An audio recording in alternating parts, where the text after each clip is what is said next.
She tried to steal his horse. The cowboy said, "Ride with me instead." What would you do if your only chance at survival meant stealing from a stranger? In 1875, Wyoming. Mara Ellison made that desperate choice, and it changed everything. This is a story of danger, trust, and a love forged in bullets and storms. Stay with me until the very end, and comment below with your city so I can see how far this story travels across the world. Now, let's begin. The Wyoming wind carried the scent of pine and danger. Mara Ellison pressed her hand against her side, feeling the warm, sticky blood seep through her torn blouse. Every breath was a knife in her ribs.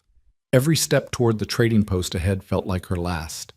The July sun beat down mercilessly on the dusty frontier road, and somewhere behind her, maybe a mile, maybe less, the Turner gang was closing in.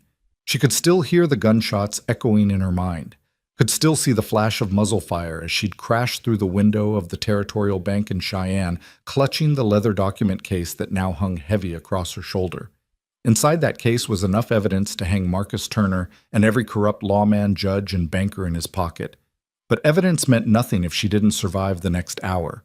Her horse, a borrowed mare she'd ridden hard from Cheyenne, had collapsed 2 miles back foam, at its mouth legs trembling. Mara had whispered an apology, stroked its neck once, and kept running.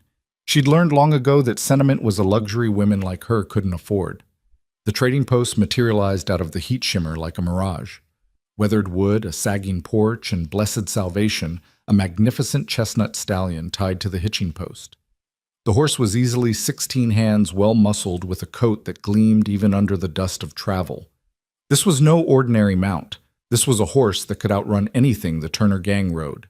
This was her only chance. Mara's vision swam as she stumbled forward. Her legs felt like they belonged to someone else. The world tilted, and she grabbed the porch railing to steady herself, leaving a smear of blood on the sun-bleached wood. The stallion turned its head, studying her with intelligent dark eyes. "Easy," she whispered, though she wasn't sure if she was talking to the horse or herself. "Easy now." Her father had taught her to ride before she could properly walk. She knew horses knew their language, their moods, their fears. This stallion was calm, confident, well-trained. The kind of horse a man treasured. The kind of horse a man would track to the ends of the earth if someone stole it. Mara's hand touched the reins. "Forgive me, whoever you are." She put her boot in the stirrup, biting back a scream as the movement tore at her wound. Blood dripped onto the dry earth. The world spun again, but she forced herself up, swinging her leg over the saddle. The leather was worn smooth-shaped by years of use. The stallion shifted beneath her, sensing her weakness, but didn't bolt. "Good boy," she breathed. "We're going to—" The door opened. Time stopped. A man stepped out onto the porch, and Mara's hand froze on the reins. He was tall, well over 6 feet, with broad shoulders that filled the doorframe. Worn denim, a faded blue shirt with the sleeves rolled to his elbows, a leather vest that had seen better days. Dark hair slightly too long curled at his collar. A weathered Stetson shadowed his face, but she could see his eyes. Steel blue, sharp, assessing, and currently fixed on her with an expression she couldn't read. Mara's other hand went to the pistol at her hip, a small Remington Derringer she'd taken from her father's desk drawer the night before she'd fled east. She'd never fired it at a living person. Wasn't sure she could. But desperation had a way of changing the rules you lived by. "Please," she heard herself say. "Please, I need—" The cowboy held up one hand, slowly, deliberately. The universal gesture for wait. He didn't go for his gun, and he was definitely armed. She could see the well-oiled Colt revolver holstered at his right hip, tied down in the manner of a man who knew how to use it. Could see the rifle scabbard on the saddle beneath her. This was a man who lived in dangerous country and was prepared for it, but he didn't draw. Instead, he took one step forward, his boots silent on the wooden porch, despite his size. His eyes never left hers, and Mara felt something strange twist in her chest. He wasn't looking at her with anger or accusation. He was studying her. Reading her the way she'd read his horse moments before. "You're hurt," he said. His voice was low, quiet, with the particular gentleness that some men reserved for frightened animals. "I'm fine," Mara lied. The world chose that moment to tilt again, and she swayed in the saddle. The cowboy moved fast, faster than a man his size should be able to move. He was at the horse's side in 3 strides, his hand steadying her before she could fall. His grip was firm but careful, and up close she could smell leather horses and something earthy, like sage. "You're bleeding," he observed. Not accusatory, just fact. "I said I'm fine," but her voice cracked on the last word, betraying her. He glanced down the road she'd come from, his jaw tightening. When he looked back at her, something had shifted in his expression. "How many—" Mara blinked. "What? How many men are following you?" Her throat went dry. "How did you—" Woman bleeding from a bullet wound trying to steal a horse keeps looking over her shoulder. His mouth curved in something that wasn't quite a smile. "Doesn't take a genius. How many—" She should lie. Should tell him it was nothing, that she'd handle it herself. But there was something in his eyes, something steady and certain that made her want to trust him. A foolish impulse. Trust had nearly gotten her killed a dozen times in the past week. 6, she whispered. "Maybe more." The cowboy nodded as if she'd just confirmed what he already knew. He glanced at his horse, then at the road, calculating distances and times with the practiced ease of a man who'd survived by being good at math that mattered. "Turner's men?" he asked quietly. Mara's blood went cold. "How do you know that name?" "Everyone in the territory knows that name." His eyes met hers again, and there was something dark swimming in those blue depths. Old pain, old anger. "You don't cross Marcus Turner unless you've got evidence that could hang him a death wish, or both." "The first one," Mara said. "Definitely the first one." "And the second—" Still deciding. That ghost of a smile touched his lips again. "Fair enough." He was quiet for a moment, his hand still steadying her on his horse. On the horse she'd been in the process of stealing, and then he did something that shocked her down to her bones. He stepped back, gestured to the road ahead, and said, "Ride with me instead." Mara stared at him. "What?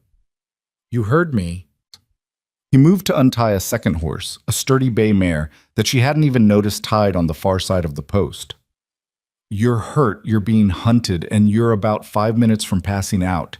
You steal my horse, you'll be dead in an hour. Ride with me, you might actually survive the day." "I don't even know your name." "Cole Ashford." He swung up into the bay's saddle with fluid grace, settling into place like he'd been born there. "And you're Mara Ellison." Her hand tightened on the pistol. "How—" "Saw your name on a wanted poster in Cheyenne 2 days ago. Wanted for questioning regarding theft of territorial bank documents. $500 reward." He gathered his reins, his horse dancing sideways, eager to run. "Questioning, not murder, not robbery. Interesting choice of words." "I didn't steal anything," Mara said through gritted teeth. "I copied records that prove—" "Don't care what you did or didn't do." Cole cut her off, but not unkindly. "What I care about is that Turner wants you dead, which means you probably did something right. And I've got my own reasons for wanting to see that bastard hang." Mara's mind raced. This could be a trap. Could be a trick to get her to lower her guard, to lead her somewhere quiet, where he could collect that reward. But something in his voice when he'd said Turner's name, that was personal. Dust rose on the horizon behind her. Cole saw it too. His jaw tightened. "We're out of time for polite conversation. You can come with me, or you can sit here and wait for Turner's men to find you. Your choice. But choose now."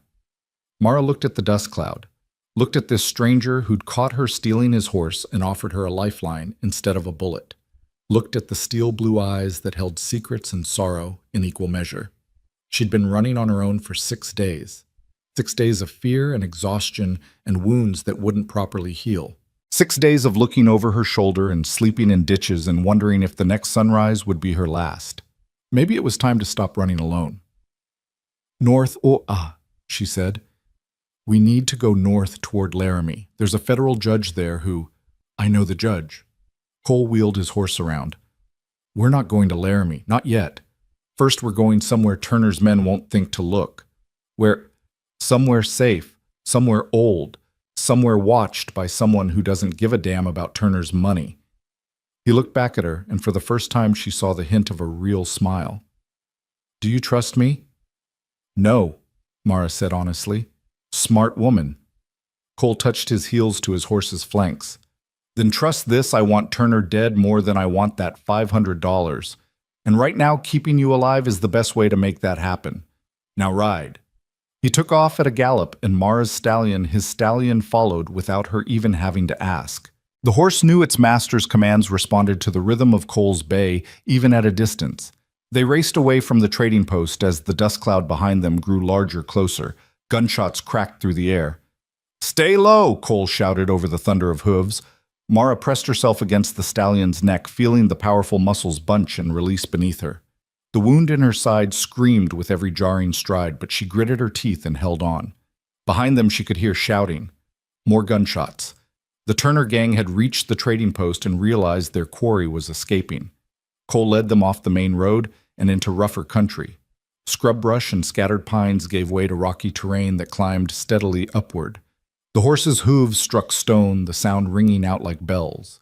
Mara risked a glance back and saw 6 riders in pursuit spread out in a loose line, pushing their horses hard. "They're gaining," she called. "No, they're not," Cole shouted back. "They're riding hard, burning their horses out. We're pacing. Trust the plan." "What plan?" "The one where we don't die." Despite everything, the pain, the fear, the bullets still occasionally whining past, Mara felt a wild laugh bubble up in her throat. There was something almost exhilarating about this. Maybe it was blood loss making her giddy. Maybe it was the fact that for the first time in days she wasn't alone. Maybe it was the sheer audacity of this stranger who decided to help her without asking for anything in return. Or maybe she was just finally completely losing her mind. They climbed higher, the air cooling as elevation increased. The sun was starting its descent toward the western peaks, painting the sky in shades of orange and gold. Beautiful country if you ignored the men trying to kill you. Cole led them into a narrow canyon, the walls rising steep on either side. It felt like a trap, like they were boxing themselves in. But he rode with confidence like a man who knew every inch of this land. The canyon twisted and turned, and suddenly they were in a forest of old-growth pines, the air thick with resin and shadow. "Almost there," Cole called back. "Almost where?" He didn't answer, just kept riding, weaving between trees with practiced ease. The stallion beneath Mara followed like they'd done this dance 100 times before. Maybe they had. Maybe Cole had ridden this exact route before fleeing from or chasing towards something that mattered. The trees opened up into a small clearing. A cabin stood at the far end, built from weathered logs and river stone. Smoke rose from the chimney, and as they approached, Mara saw an old man sitting on the porch, a rifle across his knees. He was native Cheyenne, if Mara had to guess, with a face like cracked leather and hair gone silver white. He didn't stand as they thundered into the clearing, but his dark eyes tracked their approach with sharp intelligence. "Cole," the old man said as they pulled their horses to a stop. His voice was rough as gravel, deep as old roots. "You bring trouble to my door." "Not my trouble, Greyhawk." Cole dismounted in one smooth motion, already moving to help Mara down. "Hers." "Looks like your trouble now." Greyhawk's eyes fixed on Mara, and she felt like he could see straight through her. "Turner's girl." "Turner's target," Cole corrected, easing Mara out of the saddle. Her legs buckled immediately, and he caught her, his arm solid around her waist. "She's hurt. Needs help." Greyhawk stood slowly, joints creaking. "How many following?" "6 when we left the trading post. Could be more by now. They see which way you came." "They saw the direction. Won't see the trail." Cole half-carried Mara toward the porch. "I covered our tracks at the canyon mouth. They'll waste an hour searching before they figure out where we went." "An hour." Greyhawk looked up at the darkening sky. "Not long enough for them to reach us before full dark. Long enough for them to make camp and try at first light." He opened the door, stepping aside. "Bring her in. Let me see the damage." The cabin's interior was simple but well-maintained. A stone fireplace dominated one wall, herbs and dried meat hung from the rafters, and a single rope bed stood in the corner.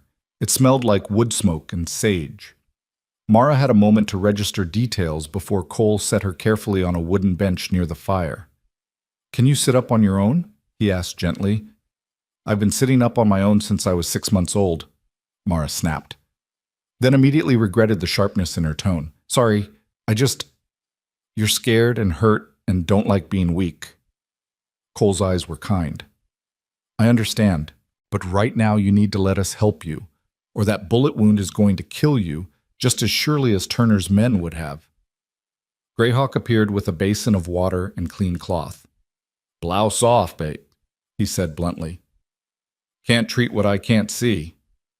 Mara's hands went to her buttons, then paused. Two strange men alone in a cabin in the wilderness asking her to undress. Every instinct she'd honed over 6 days of running screamed danger. Cole. Reading her hesitation, stood and turned his back. I'll check the horses, make sure they're cooled down properly. He moved toward the door, then paused. You're safe here, Mara. I give you my word. Greyhawks patch up everyone from cavalry scouts to Cheyenne warriors. He'll do right by you. Then he was gone, the door closing softly behind him. Greyhawk snorted. Boy has manners, rare thing these days. He sat down across from her, setting his supplies on the table. But he's right. You're safe. Old man like me seen too many winters to care about anything but keeping people alive. Now shirt off before you bleed out on my clean floor.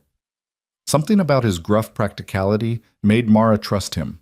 She unbuttoned her blouse with shaking fingers, peeling the blood-stiffened fabric away from her skin. The wound was on her left side, just below her ribs, an angry, ragged hole where a bullet had grazed her during her escape from Cheyenne. Greyhawk leaned close, his weathered fingers surprisingly gentle as he examined the injury. Bullet didn't lodge. Good. Torn the skin bad, but missed anything vital. Stupid lucky. He began cleaning the wound with practiced efficiency. How long ago? 6 days.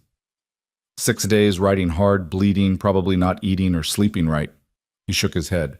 Woman must be made of iron. Or crazy. Maybe both. Both, Mara admitted through gritted teeth as he applied something that burned like hellfire. What Turner wants you dead for? Documents. Records from the Territorial Bank showing payments to crooked lawmen, bribes to judges, money moved through fake accounts. Mara hissed as Greyhawk pressed a poultice to the wound. Enough to hang him and everyone in his pocket. You work for the bank. I was a clerk, copying numbers, filing papers. Nobody important. Nobody who mattered. Mara's voice went bitter. My supervisor, Mr. Brennan, he was kind. Gave me the job when my father died, said I had a good head for numbers. Then 3 weeks ago I found him dead at his desk. They said his heart gave out, but I saw the bruises on his neck. Greyhawk wrapped clean bandaging around her torso, his movements economical. So you looked where you weren't supposed to look.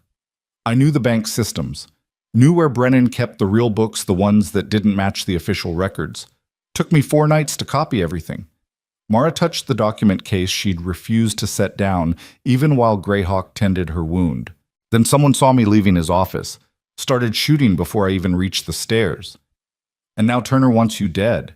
Turner wants everyone dead who knows the truth. Mara met the old man's eyes. I'm just one name on a very long list. Greyhawk finished the bandaging and sat back studying her. Why not run, get on a train, go east, disappear? Because men like Turner don't stop. They have reach money connections. They'd find me eventually. Mara's hands clenched into fists. And because Mr. Brennan deserves justice. Because there are good people in this territory being crushed under Turner's boot, and someone has to do something.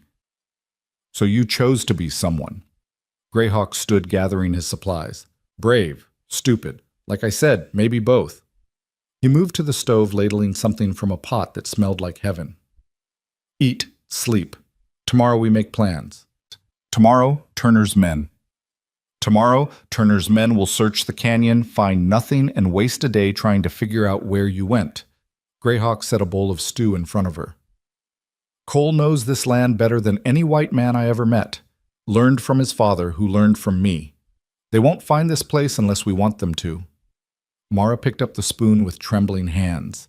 The stew was rich and savory venison, she thought, with wild onions and root vegetables.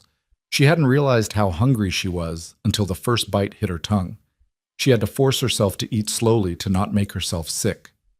The door opened and Cole returned carrying both saddles and their bags. Horses are settled, rubbed down, fed, watered. He set the gear in the corner, then crossed to the fire, pulling off his hat. His hair was dark and slightly curly, sticking up where the hat had pressed it down. How is she alive? Greyhawk said. Barely. Wounds clean now, but she needs rest. Real rest, not sleeping in ditches. Cole nodded, lowering himself onto the bench across from Mara. In the firelight, she could see him more clearly now, probably in his early 30s, with a strong jaw shadowed by several days' worth of stubble. There were faint scars on his knuckles, calluses on his hands. This was a man who worked hard, lived rough. But it was his eyes that held her attention. There was sadness there buried deep, and anger carefully controlled. You said you had your own reasons for wanting Turner dead, Mara said quietly. What reasons? Cole was silent for a long moment, his gaze fixed on the fire. When he finally spoke, his voice was low and carefully neutral, the tone of a man trying to keep emotion locked away. 3 years ago, I had a homestead about 40 miles south of here. Small place, but it was mine. Built the house with my own hands, cleared the land, ran a few head of cattle. I had... He paused, swallowed hard. I had a wife, Sarah, and a daughter, Emma. She was 4 years old. Mara's heart clenched. She knew where this story was going. Turner wanted the land. Said he had legal claim to it, but the claim was fake forged papers with a judge's signature. I refused to leave. Figured the law would sort it out eventually. Cole's hands clenched into fists. I was away checking the north fence line when they came. Turner didn't send his men to negotiate. He sent them to make an example. Cole, Greyhawk said quietly, you don't have to... She should know. Cole looked up, meeting Mara's eyes. She should know what kind of man she's running from, what he's capable of. He took a breath. They burned it. The house, the barn, everything. Sarah and Emma were inside. Mara's hand went to her mouth. Oh, God. I saw the smoke from 3 miles away. Rode hard as I could, but by the time I got there, his voice cracked. There was nothing left. Nothing to save. The cabin fell silent, except for the crackle of the fire. Mara felt tears burning her eyes for this man's loss, for the family stolen from him, for all the lives Turner had destroyed. The sheriff called it an accident, Cole continued. Said my stove must have malfunctioned, but I found boot prints in the ash, found spent matches that didn't come from my house, and I knew... His jaw clenched. I knew it was Turner, but I couldn't prove it. Everyone I went to for help was either too scared to act or already in Turner's pocket. So you've been hunting him, Mara said softly. Not hunting. Waiting. Cole looked at her again. Waiting for the right moment, the right evidence, the right chance. I'm not a murderer, Mara. I won't gun him down in cold blood even if he deserves it. But if I can help bring real evidence to a real judge, if I can see him hang legally properly, then maybe Sarah and Emma can rest. Mara understood then why he'd helped her. This wasn't about heroism or chivalry. This was about a man who'd spent 3 years waiting for justice, finally seeing a chance to make it happen. The documents I have, she said carefully, they might not mention your homestead specifically. Don't need them to. If they're enough to start a real investigation to put honest lawmen on Turner's trail, they'll find everything else, all his crimes, all his victims. Cole's eyes burned with quiet intensity. Your evidence is the key that opens the door. Once it's open, everything comes flooding out. If we can get it to Judge Morrison in Laramie, we will. Cole said it like a promise, like a vow. I didn't keep you alive today just to watch you die tomorrow. Greyhawk cleared his throat. Big talk for men being hunted by Turner's whole gang. You have a plan beyond run and hope. Working on it. Cole stood moving to a shelf where a detailed map was pinned to the wall. Turner's men will search the canyon tomorrow. Realize they lost our trail, then spread out to check every settlement and way station within a day's ride. They'll expect us to run for Laramie direct. So we don't go direct, Mara said, understanding. We go through the high country, Elk Ridge Pass, then north along the mountain spine. Cole traced the route with his finger. It's rough country timber wolves, early snow at elevation trails that can kill you if you don't know them. But Turner's men won't expect it. They're flatlanders mostly. Hired guns from Kansas and Missouri who think mountains are just tall hills. How long? Mara asked. 5 days if the weather holds. 7 if it doesn't. Cole looked back at her. And that's assuming you're healthy enough to ride hard. I'll be healthy enough. You can barely sit up without wincing. I said I'll be healthy enough. Mara's voice went steel hard. I didn't survive 6 days running to quit now. I'll ride through hellfire if I have to. Cole studied her for a long moment, then nodded slowly. I believe you would. He turned back to the map. We leave the day after tomorrow. That gives you 1 full day to rest and heal. Greyhawk will keep working on that wound, and I'll prepare supplies for the mountain crossing. And if Turner's men find us before then we fight. Cole's hand rested on the Colt at his hip, and we hope we're better shots than they are. It wasn't the most reassuring answer, but it was an honest one. Mara appreciated that. She'd had enough of pretty lies and false comfort. Honesty, brutal, clear honesty was worth more than gold when your life hung in the balance. Greyhawk handed Cole a bowl of stew and returned to his chair by the fire, pulling out a pipe and tobacco pouch. You two should sleep. Dawn comes early and stupid decisions come from tired minds. Cole gestured to the rope bed. Take it. I'll sleep on the floor. I'm not taking your bed, Mara protested. It's not my bed. It's Greyhawk's cabin. Greyhawk's bed, and right now you need it more than either of us. Cole settled himself on the floor near the fire, using his saddle as a pillow. Sleep, Mara. Real sleep. You're safe tonight. She wanted to argue further, but exhaustion was crashing over her in waves. The wound, the riding, the adrenaline, it had all caught up at once. She moved to the bed, every muscle screaming, and lowered herself onto the thin mattress. It felt like the softest thing she'd ever experienced. Through half-closed eyes, she watched Cole by the fire. Watched the way the light played across his features, softening the hard lines of grief and determination. He'd lost everything. Had every reason to become bitter, to give up, to let darkness consume him. Instead, he'd chosen to help a stranger. Cole, she murmured, fighting sleep. Thank you for today, for... She struggled to find the right words. For choosing to ride with me instead of letting me ride alone. He turned his head, meeting her gaze across the cabin. In the firelight, his eyes were warm, almost kind. You're welcome. Now sleep. Mara closed her eyes, and for the first time in 6 days, she felt something she'd almost forgotten, the shape of hope. Outside, the wind whispered through the pines. Somewhere in the darkness, Turner's men made camp and planned their next move. The territory held its breath, waiting to see how this particular story would end, with justice or with another unmarked grave in the wilderness. But in that cabin, 3 people prepared for war, and tomorrow, the real journey would begin. Dawn came softly to the mountain cabin, filtering through the pine trees in shafts of pale gold. Mara woke to the smell of coffee and frying bacon, her body stiff and aching, but somehow more rested than she'd felt in weeks. For a disorienting moment, she forgot where she was. Then memory flooded back: the chase, the cowboy, the desperate bargain that had saved her life. She sat up slowly, testing her wound. The sharp agony had dulled to a persistent throb. Greyhawk's poultice had worked its magic overnight. She could move without feeling like her side was tearing open. Cole stood at the stove, his back to her as he worked the skillet. He'd removed his vest, and she could see the play of muscles beneath his faded shirt as he moved. There was a practiced efficiency to everything he did, no wasted motion.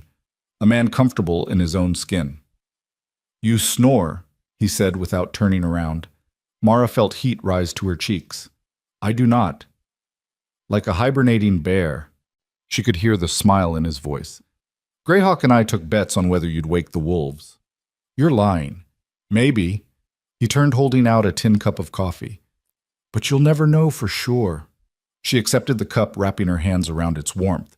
The coffee was strong and bitter, exactly what she needed. Where's Greyhawk? Scouting, making sure Turner's men went where we hoped they'd go. Cole returned to the stove, sliding bacon onto tin plates. He'll be back before noon. And if they didn't go where we hoped, then we run sooner rather than later.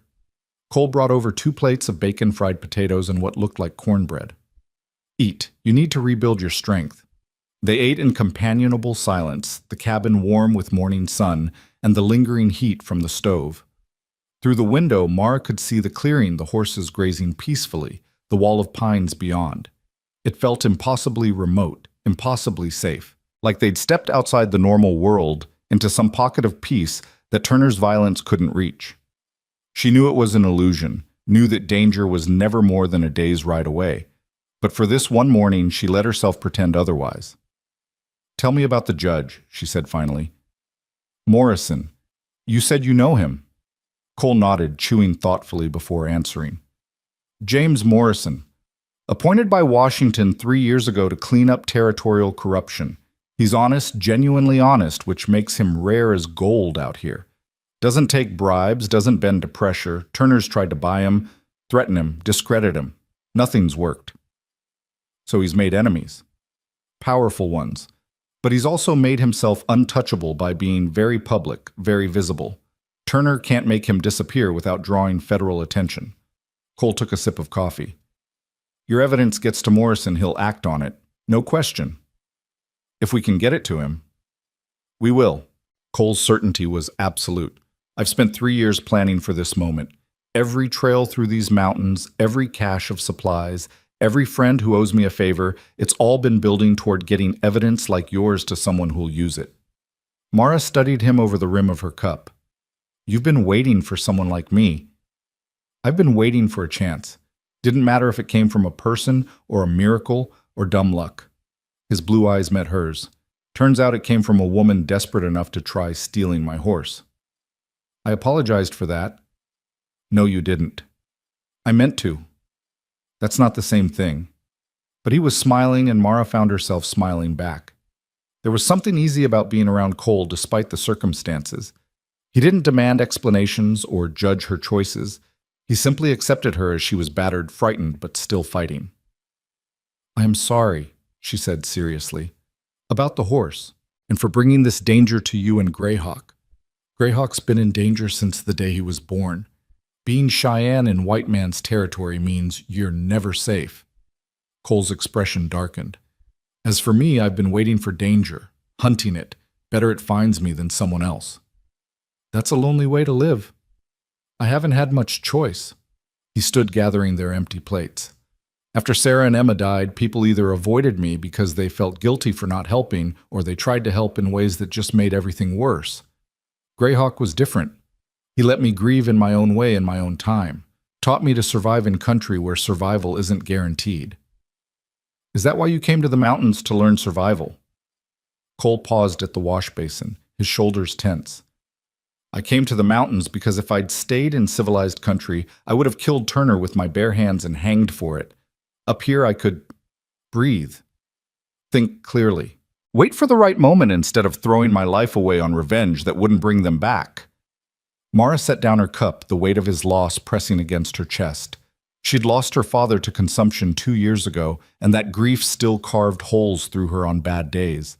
But to lose a wife and child to deliberate violence, to know their killer walked free. I don't know how you've stayed sane, she said quietly. Who says I have? Cole turned back to her, and for a moment she saw the rawness beneath his careful control, the rage and pain he kept locked behind steel blue eyes. But Greyhawk keeps telling me that Sarah wouldn't want me to destroy myself, that Emma would want me to choose life, not death. Do you believe him? Some days more than others. He dried his hands on a cloth, then crossed to the window looking out at the morning. What about you? What are you leaving behind to do this? Nothing much. A rented room, a few books, clothes that don't fit anymore. Mara joined him at the window. My father was a school teacher. When he died, his colleagues took up a collection so I could afford his funeral. That kindness, it meant everything. Made me want to do something that mattered, you know? Make the world a little better to honor his memory. So you became a bank clerk. It was honest work, and I was good with numbers, good at seeing patterns others missed. She touched the document case that sat on the table never far from her reach. When I found those records, when I realized what they meant, I couldn't just look away. Couldn't pretend I hadn't seen it. That's what makes you dangerous, Cole observed. Not the documents themselves, but the fact that you won't pretend they don't exist. That's what Turner fears most people who refuse to be blind. Before Mara could respond, the door opened and Greyhawk entered, moving with surprising silence for a man his age. He pulled off his wide-brimmed hat, his weathered face unreadable. Well, Cole asked, they searched the canyon like we thought. Found nothing.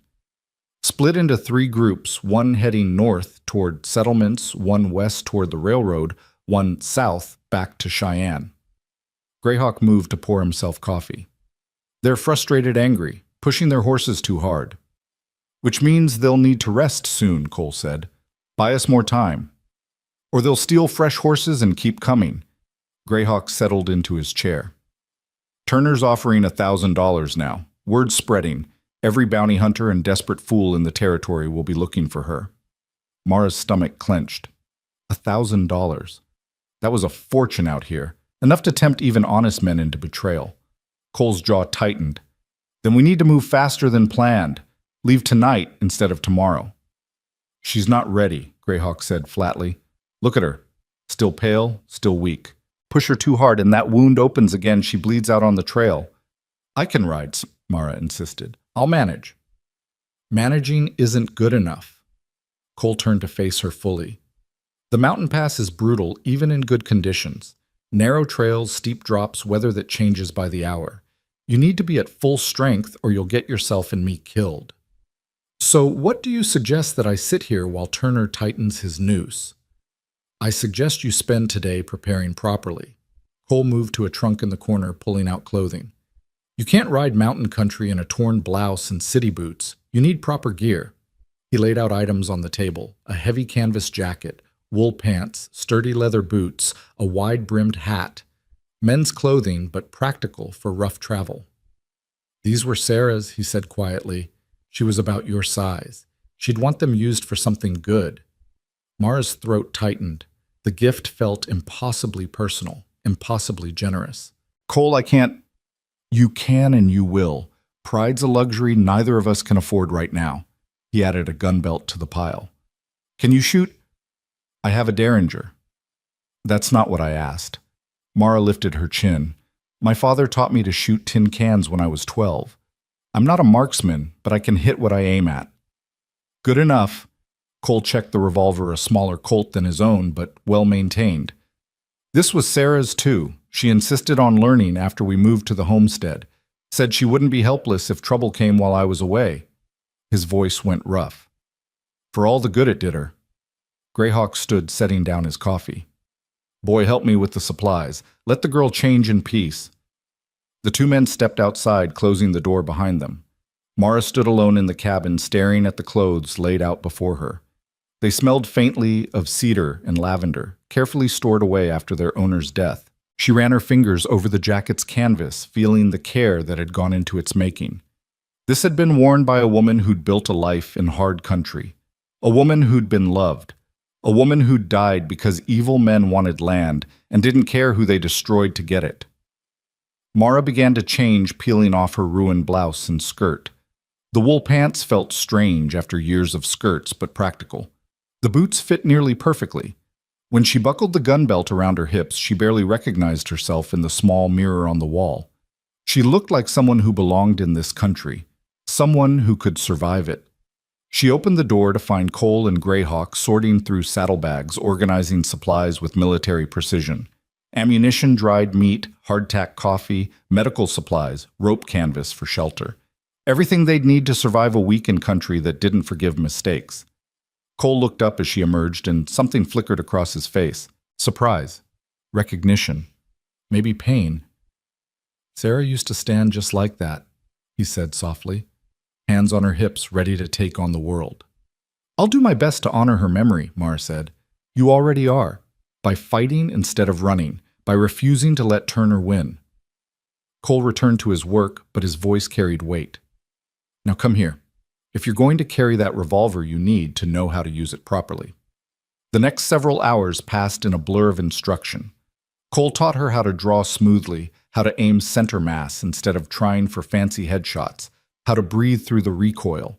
They used pine cones as targets set up at increasing distances. Mara's shoulder ached from the kick of the gun, but her aim improved with each round. Don't think, Cole coached as she lined up another shot.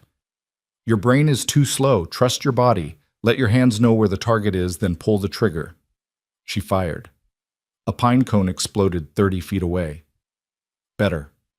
Cole reloaded her weapon with practiced speed.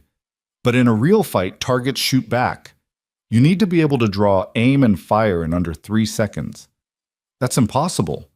It's survival. He stepped behind her, adjusting her stance. His hands were warm on her shoulders, positioning her body more efficiently. Turner's men are professionals. They've killed before and they'll kill again without hesitation. Your only advantage is that they'll underestimate you because you're a woman. Use that. Let them think you're helpless right up until you put a bullet in them. Mara tried to ignore the way her heart raced at his proximity. This wasn't the time for foolish feelings. This was about staying alive. Again, she said. They drilled until her hands were steady and her draw was smooth. Not perfect, but competent. Cole seemed satisfied, nodding his approval as she hit her targets with increasing consistency. "You're a quick study, Hut," he said, collecting the spent brass. "Most people take weeks to get comfortable with a gun. Most people aren't being hunted by killers." Fair point. He holstered his own weapon, then turned to study the sky. The sun had passed its zenith, beginning its slow descent toward evening. "We should practice riding together. Make sure our horses work well as a team." They spent the afternoon riding through the forest, Cole teaching her the trails he'd memorized over 3 years of mountain living. He showed her how to read the land, how to find water sources, how to tell if a trail was stable or likely to give way under a horse's weight. It was practical knowledge gained through hard experience, and he shared it freely. "Why are you doing this?" Mara asked as they paused to water the horses at a stream. "Teaching me all this? You could have just taken the documents and delivered them yourself." Cole was quiet for a moment, watching the water flow over smooth stones. "Because you deserve to see this through. You're the one who found the evidence, who risked everything to bring it to light. I'm just helping you finish what you started. That's not the whole reason." He looked at her, then really looked at her, and she saw something complicated in his expression. "Maybe I'm tired of losing people I could have saved. Maybe I'm tired of standing at graves wishing I'd done more, been faster, been smarter." He took a breath. "You remind me that there are still people worth saving, worth fighting for. I need that reminder." Mara felt her chest tighten. "I'm not your redemption, Cole. I know, you're your own person with your own fight." He turned away, gathering his reins. "But maybe helping you helps me too. Is that so wrong?" "No," she said softly. "It's human." They rode back to the cabin as the sun painted the sky orange and pink. Greyhawk had prepared a substantial dinner, roasted venison root vegetables, fresh bread baked in the coals of the fire. They ate together as night fell, the cabin warm and secure against the growing darkness outside. "Tomorrow at first light," Cole said as they finished eating, "we ride for Elk Ridge Pass. From there it's 5 days through country that would kill most men. Stay close, follow my lead, and don't take risks." "Understood." "Understood," Mara agreed. Greyhawk pulled out a leather pouch, handing it to Cole. "Medicine herbs. For pain, for fever, for infection. You know how to use them." "I remember." Cole tucked the pouch into his saddlebag. "Thank you for everything." "Don't thank me yet. Thank me when you've gotten this stubborn woman to Laramie and lived to tell the tale." But Greyhawk's eyes were warm. "You're doing the right thing, boy. Sarah would be proud." Cole's throat worked. "I hope so." That night, Mara lay in the rope bed while Cole took the floor again, both of them trying to rest before the hard days ahead. But sleep came slowly. Every sound outside made her tense, expecting Turner's men to come crashing through the door. Every shadow seemed to hide danger. "Mara," Cole said quietly from his place by the fire, "you still awake?" "Yes." "In the mountains we'll be exposed, vulnerable. If something happens to me, if I'm shot or injured or killed, you need to know how to survive on your own. Nothing's going to happen to you.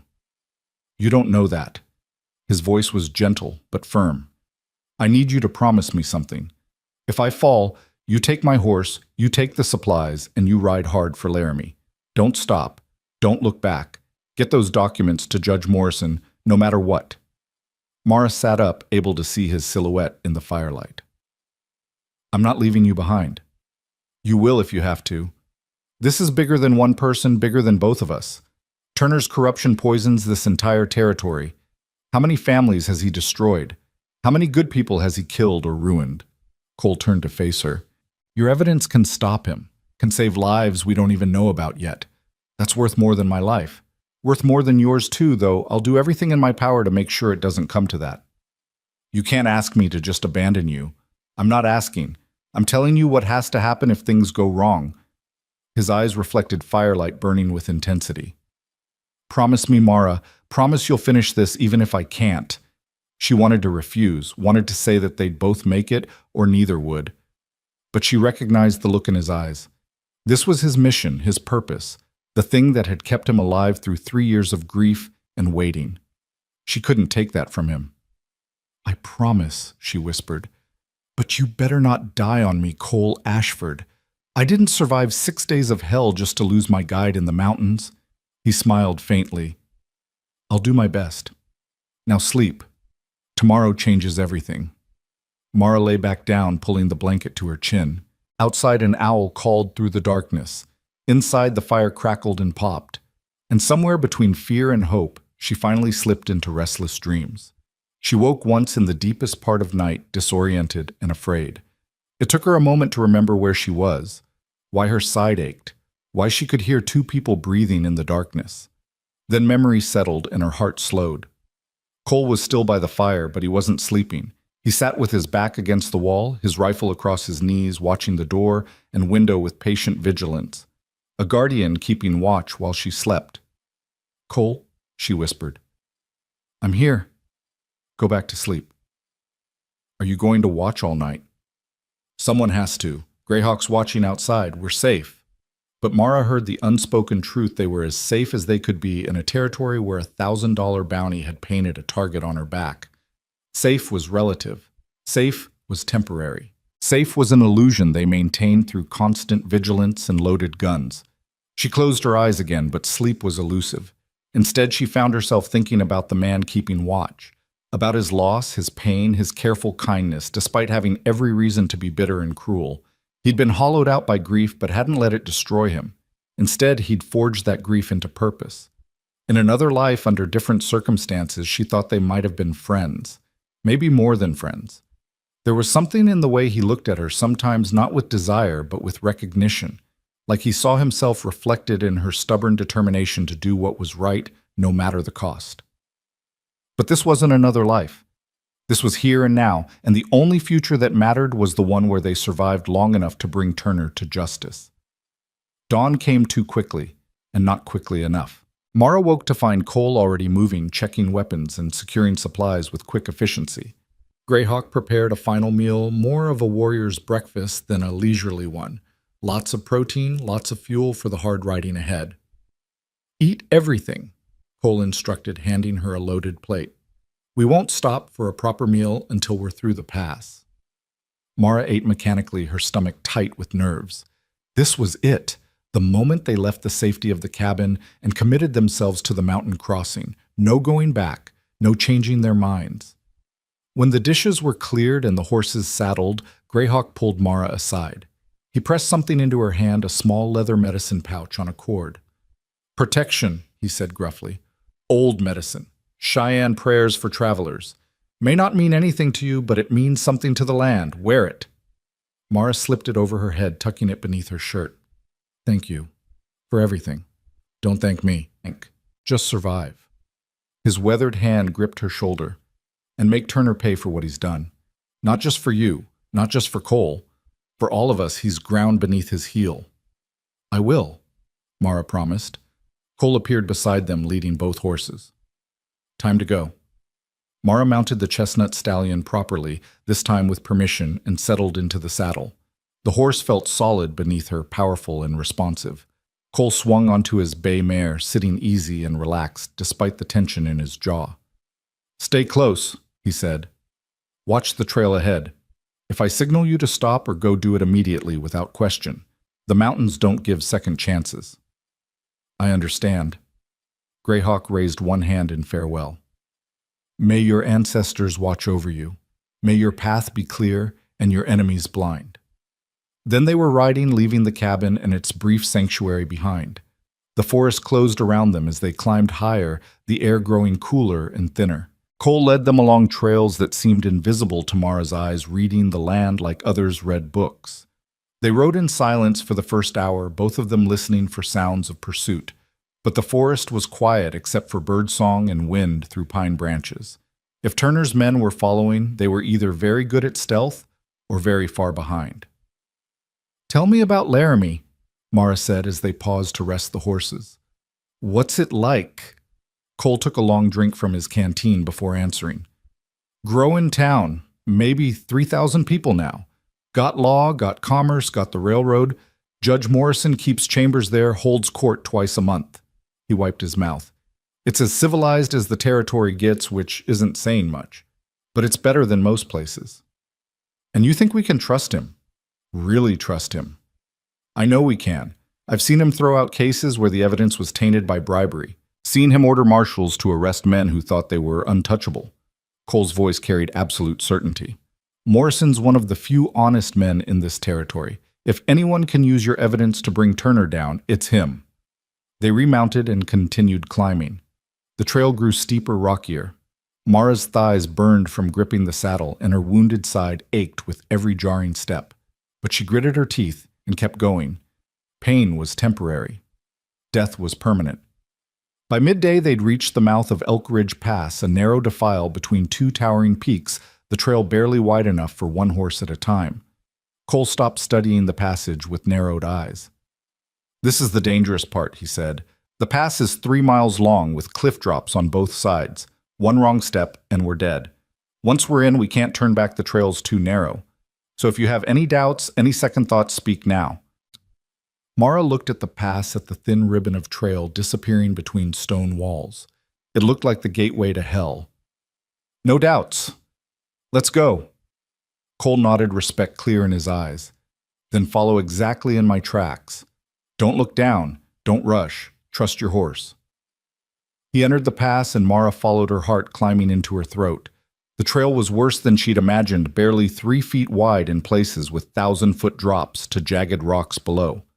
The horses moved carefully, testing each step before committing their weight. One slip, one loose stone, and it would all be over. Cole rode with absolute confidence, his body relaxed and his hands light on the reins. He trusted his horse completely, and the bay responded with sure-footed grace. Mara tried to imitate his calm, but her hands were white-knuckled on the saddle horn. "Don't look down," Cole called back. "Look at me. Look at the trail ahead. Nowhere else." She fixed her eyes on his back and kept them there. The passage seemed to last forever, an endless tunnel of stone and sky and terrifying emptiness.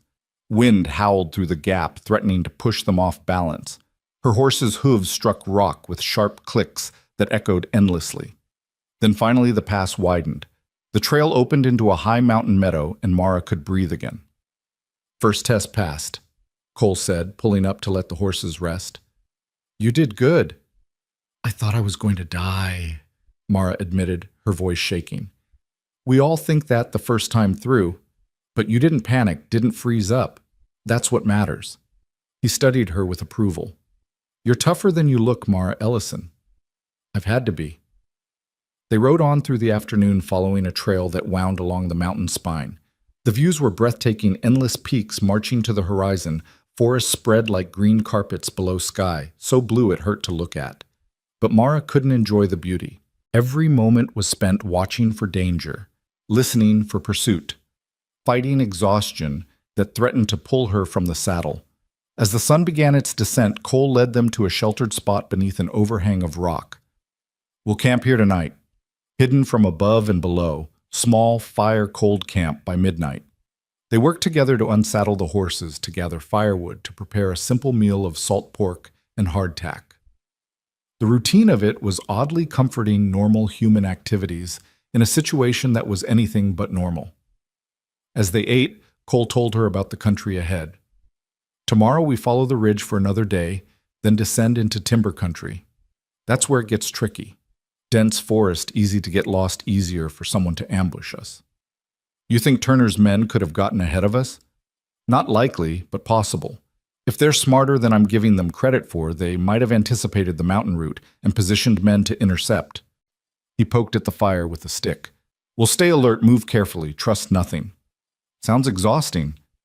"Staying alive usually is." But he smiled faintly. "Get some rest. I'll take first watch." Mara wrapped herself in her bedroll, using her saddle as a pillow, as Cole had done.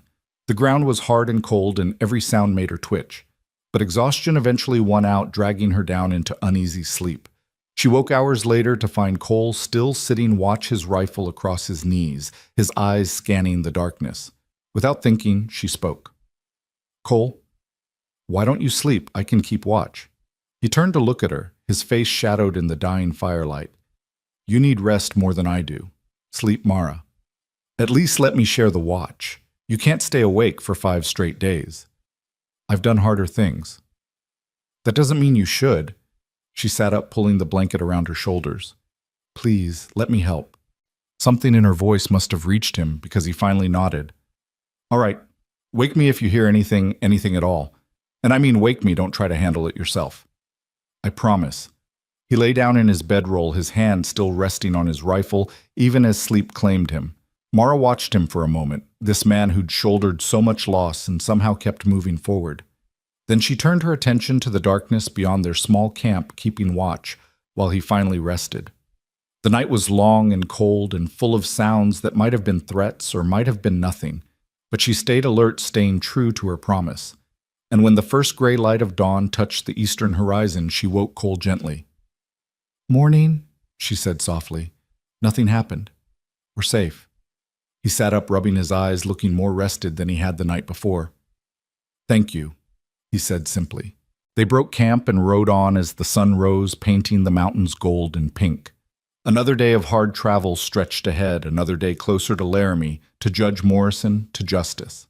Another day of riding together through dangerous country, learning to trust each other with their lives. And somewhere behind them, Turner's men kept searching, kept hunting, kept closing the distance between hunter and prey. The game wasn't over yet. The storm hit on the 3rd day like the mountains themselves had declared war. They'd been riding since dawn, following a ridgeline that offered spectacular views and precious little shelter. Cole had been watching the western sky with increasing concern, noting the dark clouds building over the peaks, but they'd had no choice except to push forward. The terrain offered no safe places to wait out weather, and stopping meant losing time they couldn't afford to lose. The first drops fell as they descended into a narrow valley choked with pine and aspen. Within minutes, the sky opened up with a fury that turned the world into sheets of water. Thunder cracked so loud it felt like the earth was splitting, and lightning turned the forest into a nightmare of stark shadows and blinding light. "There!" Cole shouted over the roar, pointing to a dark shape barely visible through the rain. "Line shack, move." They urged their horses forward, the animals struggling through mud that tried to suck them down with every step. The structure Cole had spotted was barely more than 4 walls, and a roof, a shepherd's shelter built decades ago, and maintained by travelers who understood that the mountains killed anyone who took them lightly. Cole dismounted and kicked the door open, checking inside before waving Mara in. "Bring the horses. We can fit them if we're careful." It was tight quarters with 2 horses and 2 humans crammed into a space meant for 1 person and maybe a dog, but it was dry. Cole pulled the door shut against the storm, while Mara stripped the saddles with shaking hands, her fingers numb from cold. The horses steamed in the enclosed space, but their body heat helped take the edge off the mountain chill. "Jesus," Mara breathed, pushing wet hair out of her face. "I've never seen rain like that." Mountain storms don't fool around. But Cole was checking the small stove in the corner, finding it functional and stocked with a bit of old wood. "We might be here a while. These can last hours, sometimes a full day." He got a fire going while Mara wrung water from her jacket. Her wound ached, the bandages were wet and would need changing, but she said nothing. They had bigger problems than her discomfort. Lightning struck close by the crack of it so loud both horses spooked, and Cole had to calm them with gentle words and steady hands. "Easy, easy now, just noise. Can't hurt you in here." Mara watched him work, marveling at his patience. He'd been riding hard for 3 days, sleeping in shifts, constantly vigilant for pursuit or ambush. By rights, he should be exhausted, irritable, ready to snap at the slightest provocation. Instead, he moved with the same calm competence he'd shown since the moment she'd tried to steal his horse. "You're good with them," she observed. "The horses." "Spent more time with horses than people the last few years." Cole hung their wet gear near the stove to dry. "Horses are honest. They don't lie, don't manipulate, don't pretend to be something they're not. You know where you stand with a horse. You sound like you don't trust people much. Do you blame me?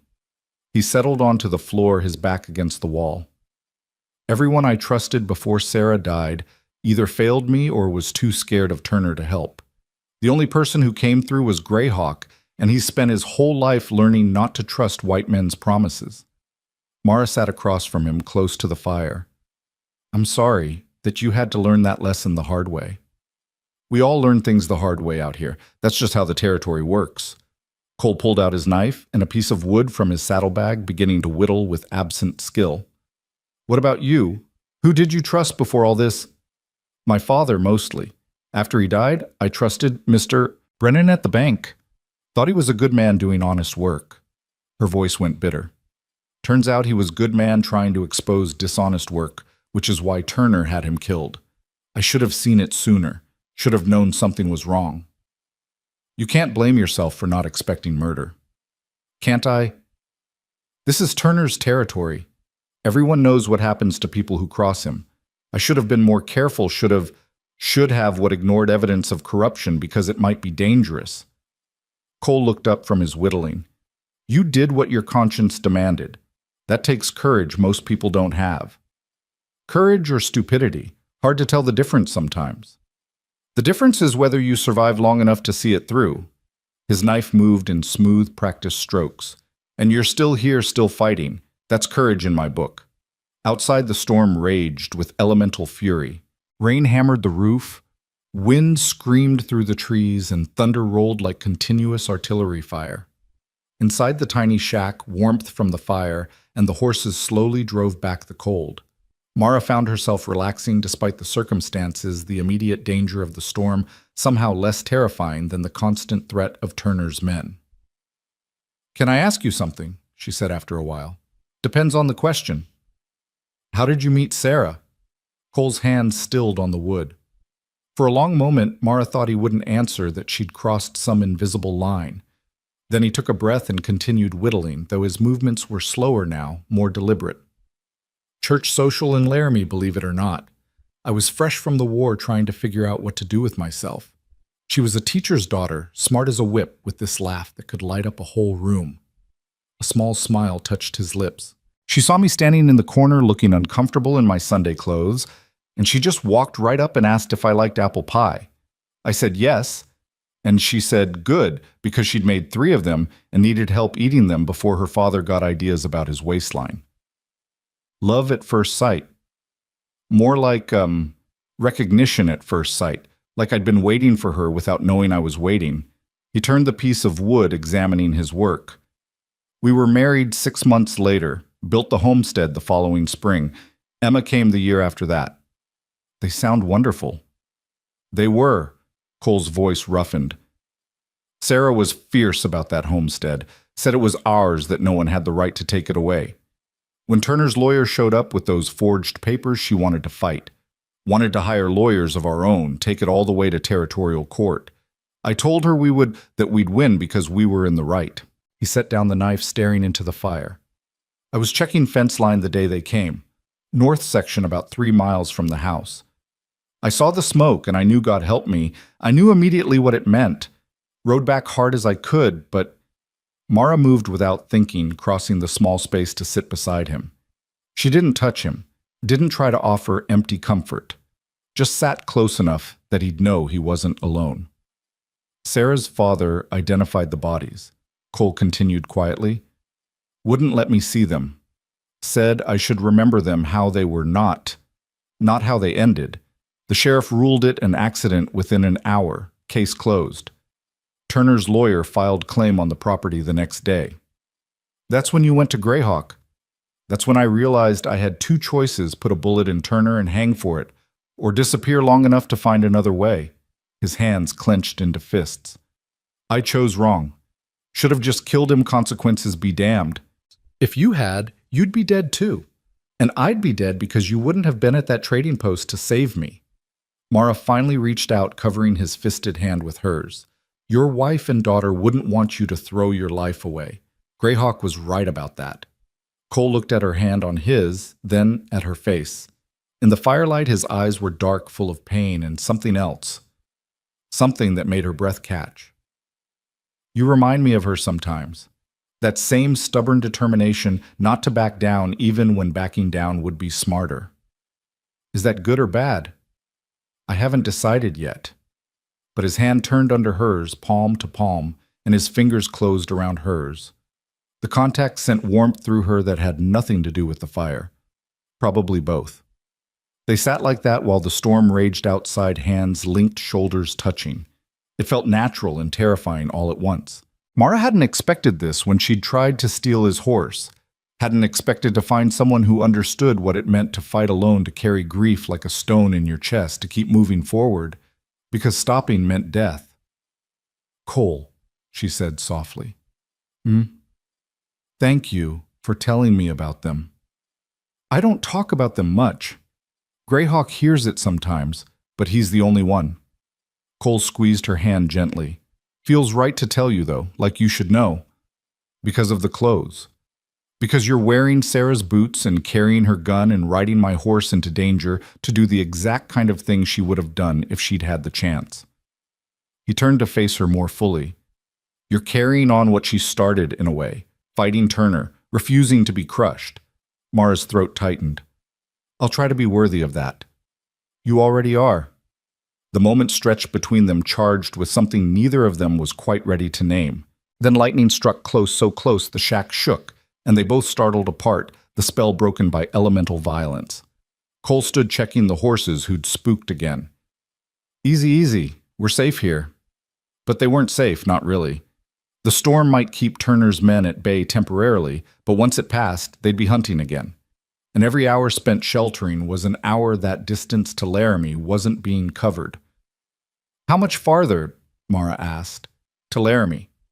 2 days if the weather clears and the trails aren't washed out. 3 if we have to detour." Cole moved to the single small window, peering out at the deluge. "This storm might actually help us.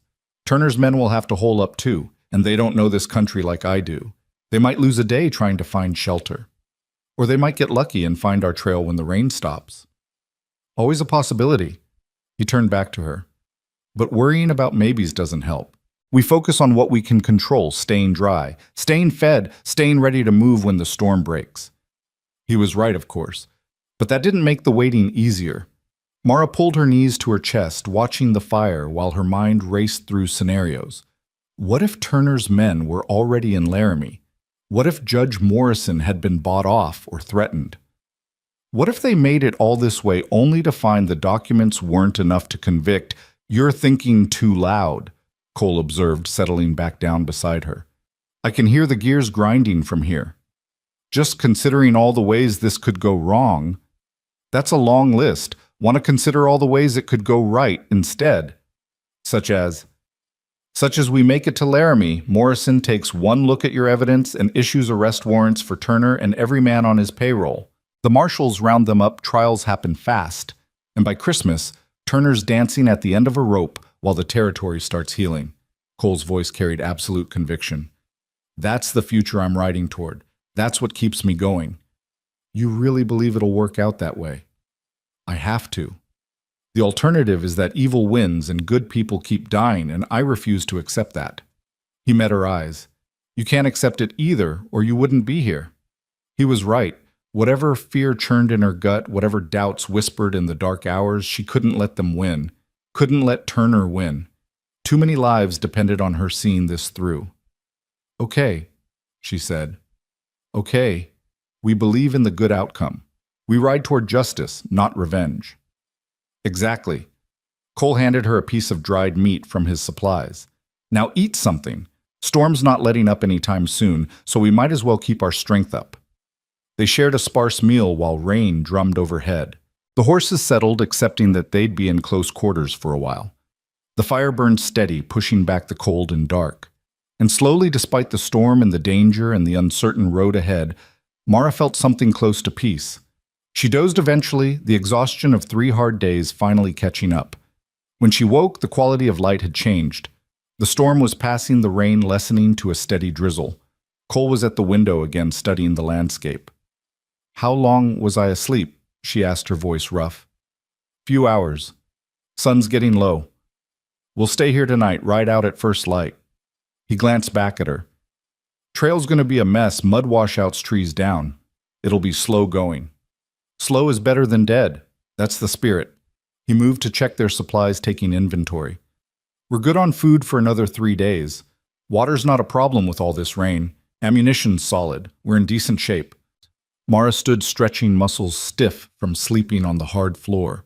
Her wound pulled and ached, but when she checked the bandaging, it was holding. No fresh blood.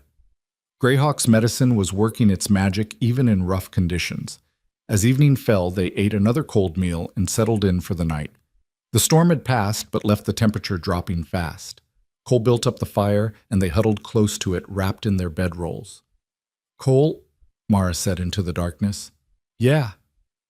"What will you do after Turner's hanged and this is all over?" He was quiet for so long she thought he wouldn't answer. Then, "I don't know. Haven't let myself think that far ahead. Felt like bad luck to plan for a future I might not live to see. But if you do live, maybe rebuild the homestead, or find new land, start fresh somewhere Turner never touched." His voice was thoughtful. Sarah always wanted to see the ocean. Said she'd read about it in books but couldn't imagine water that went on forever. I thought maybe I'd go see it, for her. That sounds good. What about you? What does Mara Ellison do after she brings down the most powerful criminal in the territory? Mara considered that. She'd been so focused on survival, on reaching Laramie, on seeing Turner pay for his crimes, that she hadn't thought beyond it. I don't know either. Maybe go back east where it's safe. Or maybe... She trailed off, surprised by what she was about to say. Maybe stay. This territory needs people willing to fight for it. Needs people who won't back down when evil shows its face. It's a hard life out here. I've noticed. But there was a smile in her voice. Still, there's something about it. Something about knowing you're building towards something better, even if you don't live to see it finished. Sarah used to say the same thing. That we were planting trees we'd never sit under, but our children and grandchildren would. Pain edged his words. Guess I'm planting them now for someone else's children. Mara wanted to say something comforting, something that would ease his hurt. But what comfort was there? His family was gone. No words could change that. So instead she said, they'd be proud of you, what you're doing now, how you're fighting. I hope so. Cole shifted closer, whether for warmth or comfort, she wasn't sure. Get some sleep, Mara. Tomorrow's going to be hard. She closed her eyes, but sleep was slow coming. She was intensely aware of Cole beside her, the sound of his breathing, the warmth of his presence. Somewhere in the past 3 days, he'd stopped being a stranger and become something else, something important. The thought both thrilled and terrified her. The night passed slowly. Mara woke several times to find Cole still alert, keeping watch even though his exhaustion was obvious. The fourth time she woke, she sat up and spoke firmly. Cole, sleep. I'll watch. I'm fine. You're dead on your feet. We both know it. She moved to take his position by the window. Sleep for a few hours. I promise to wake you if anything happens. He looked ready to argue, then seemed to realize how pointless it would be. 4 hours, then you wake me. Deal. He lay down and was asleep within minutes, his body finally surrendering to the exhaustion he'd been fighting. Mara kept watch as the night deepened, listening to the forest sounds returning after the storm. Somewhere, an owl hooted. Water dripped from 1,000 leaves. The horses breathed slowly, deeply at peace. And despite the danger that surrounded them, despite Turner's men somewhere out there in the darkness, Mara felt something unexpected hope. Real hope, not just desperate determination. They'd made it 3 days through brutal country. They'd survived the storm. They were still alive, still moving forward, still fighting. Maybe Cole was right. Maybe good could win. Dawn came cold and clear, the sky washed clean by the storm. They broke camp efficiently, years of experience between them, making the work quick and smooth. The trail was indeed a mess, mud everywhere, several trees down that they had to navigate around streams swollen to rivers that made crossing treacherous. But they pushed on, covering ground slower than Cole wanted, but faster than Mara had feared. The horses were sure-footed despite the conditions, and Cole's knowledge of the land kept them from the worst hazards. By afternoon of the fourth day, they descended from the high country into rolling foothills thick with pine and oak. The air was warmer here, the going easier. Cole visibly relaxed his shoulders, loosening from their defensive hunch. "We're through the worst of it," he said as they paused to water the horses. "From here, it's 2 days of relatively easy riding to Laramie. We'll reach it by tomorrow night if we push hard." "Tomorrow night?" Mara repeated, hardly daring to believe it. "We're actually going to make it." "Don't jinx it." But Cole was smiling. "We're not there yet." They remounted and rode on as the sun tracked west. The country was beautiful here, gentler than the mountains, but still wild enough to remind you that civilization's hold was tenuous at best. Mara found herself drinking in the views, memorizing the way light fell through the trees, the endless roll of hills, the vast sky overhead. This was the territory she was fighting for, this beauty, this wildness, this potential for something better than what Turner had made it. As evening approached, Cole led them to an abandoned ranch house burned out years ago, but with the stone foundation and chimney still intact. They made camp in the ruins, using the chimney to hide their fire from distant eyes. "One more day," Cole said as they ate. "One more day, and we hand off the documents. Then it's up to Morrison and the law." "Are you scared?" Mara asked. "Terrified, Matt," he admitted. "This is what I've been working toward for 3 years. If it doesn't work, if something goes wrong—" He didn't finish the sentence. "It'll work. It has to." That's faith talking, not logic. Sometimes faith is all you have. Cole looked at her across the fire, his eyes reflecting the flames. "When did you get so wise?" "When I decided to steal a cowboy's horse and got caught." She smiled. "Best mistake I ever made." "Second best," Cole corrected. "Best mistake was me deciding not to shoot you for it." They laughed, and the sound felt strange and wonderful after days of tension and fear. For a moment, they were just two people sharing a fire and a joke, not fugitives running for their lives. Then Cole sobered, his expression growing serious. "Mara, I need to tell you something." "What?" "When we get to Laramie, when we hand over the documents, Turner's going to know immediately. He's got eyes everywhere. He'll send his best men, his most dangerous guns." Cole leaned forward. "It won't be over just because we reach Morrison. It might just be beginning." "I know. I need you to promise me something else. When the shooting starts, and it will start, you get behind me. You let me handle it." "Cole, promise me." His voice was hard. "I've lost too many people I cared about. I'm not losing you too." The words hung in the air between them, heavy with meaning. Neither was quite ready to examine. Mara's heart pounded, her mouth suddenly dry. "You care about me," she said softly. "Of course I do. You're—" He struggled for words. "You're brave and fierce, and you make me remember what I'm fighting for. You make me feel something other than grief for the first time in 3 years." He stood abruptly pacing. "I know it's crazy.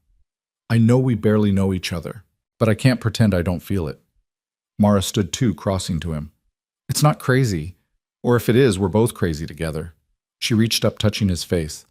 "I feel it too, Cole. Whatever this is between us." He caught her hand, pressing it against his cheek. "I don't want to care. It hurts too much when you lose someone. But I can't seem to help it." "Then don't help it. Don't fight it." She stepped closer. "We might die tomorrow. Tonight, right now, we're alive. Shouldn't we honor that—" Cole searched her eyes, looking for certainty, for permission. Then, slowly giving her every chance to pull away, he lowered his head and kissed her. It was gentle at first, almost tentative, like he was afraid she might break. But Mara pressed closer, her arms going around his neck, and the kiss deepened. It tasted of smoke and coffee and desperation and hope all mixed together. It tasted like life in the face of death. When they finally pulled apart, both breathing hard, Cole rested his forehead against hers.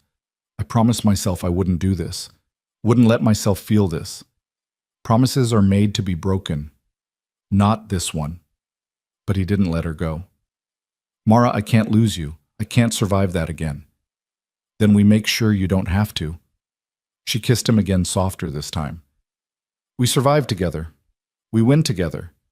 We build a future together. You make it sound possible. It is possible, as long as we keep fighting."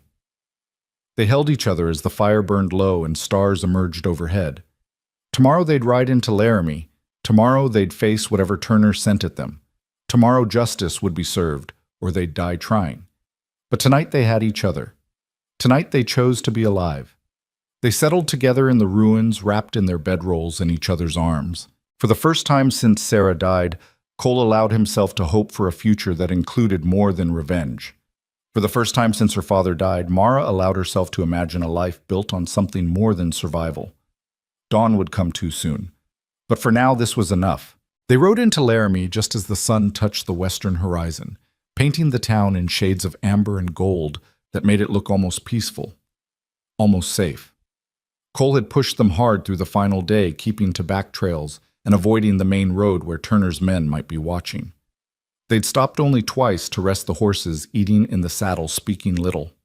The closer they got to their destination, the tighter the tension wound between them.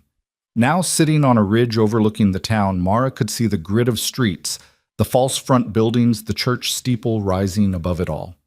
3,000 souls living their lives, unaware that the documents in her saddlebag could reshape the entire territory's future. There, Cole said quietly, pointing to a substantial brick building near the center of town. That's the courthouse. Morrison keeps his chambers on the second floor east side. He'll be there until sundown dealing with paperwork. How do we do this? Mara asked. Just ride up to the front door. Too exposed. Turner's men could be watching every approach. Cole studied the town with the careful eye of a man who'd learned to see danger before it showed itself. We'll come in from the north through the residential streets. Circle around to the courthouse from behind. There's an alley that runs along the back with a service entrance judges use when they don't want to deal with crowds. You've planned this. I've planned every detail for 3 years. His jaw tightened. Had plenty of time to think it through. They descended from the ridge as twilight deepened, keeping to the shadows where possible. The residential streets were quiet families settling in for supper lamps being lit in windows. Normal people living normal lives. Mara felt a pang of longing for that simplicity, that safety. Would she ever have that again? Would Cole? A dog barked as they passed, and both of them tensed hands moving toward their weapons. But it was just a mutt defending its territory, nothing more. They kept moving, turning south when Cole judged they'd gone far enough. The alley behind the courthouse was exactly as Cole had described, narrow, dark, lined with crates and barrels. A single lamp burned over the service door. Cole dismounted and helped Mara down, then tied both horses where they'd be hidden but ready for a quick escape if needed. You have the documents, he asked. Mara patted the leather case that hadn't left her body in 6 days. Right here. Then let's finish this. Cole drew his revolver, checking the cylinder one more time. Stay close. If anything feels wrong, we run. Understand? I understand. They approached the door together.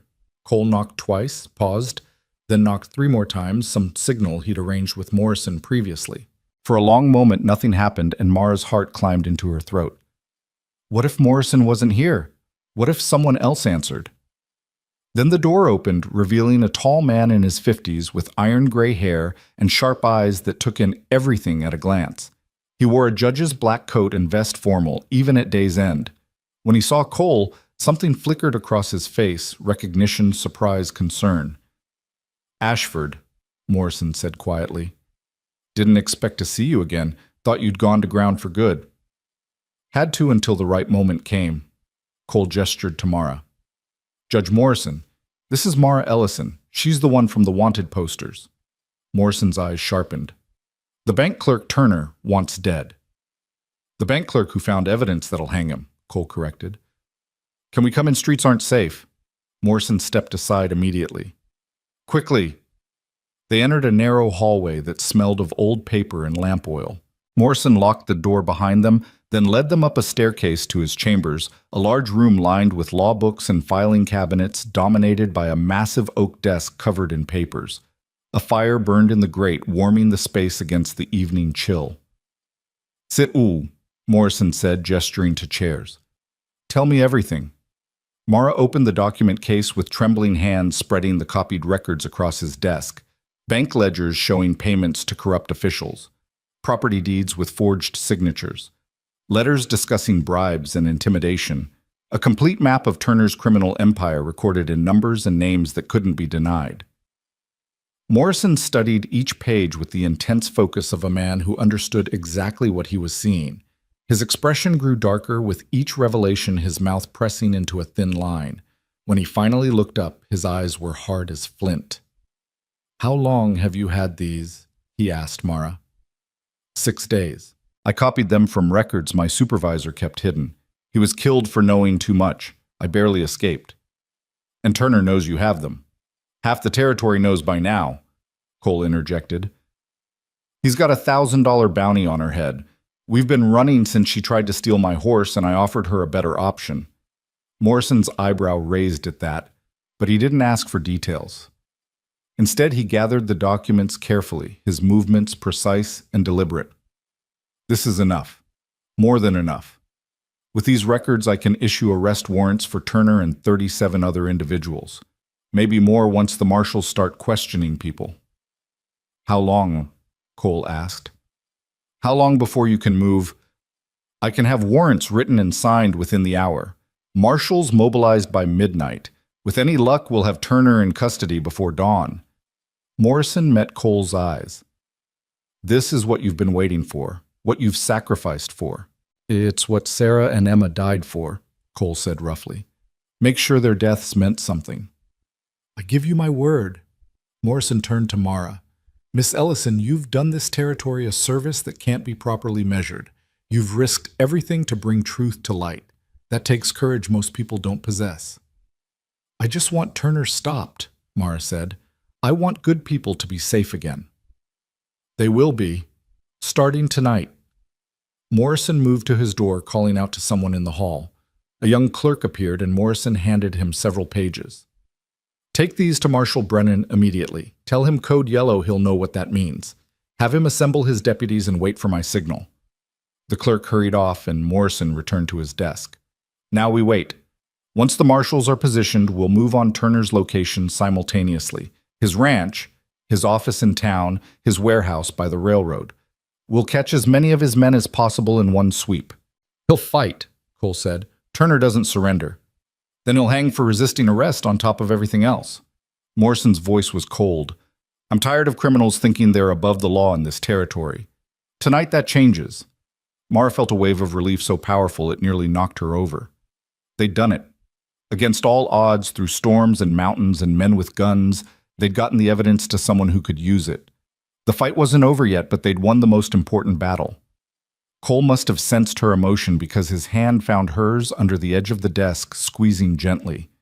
When she looked at him, she saw the same relief in his eyes mixed with something that might have been the beginning of peace. You should both stay here, Morrison said, moving to a cabinet and pulling out a bottle of whiskey and glasses.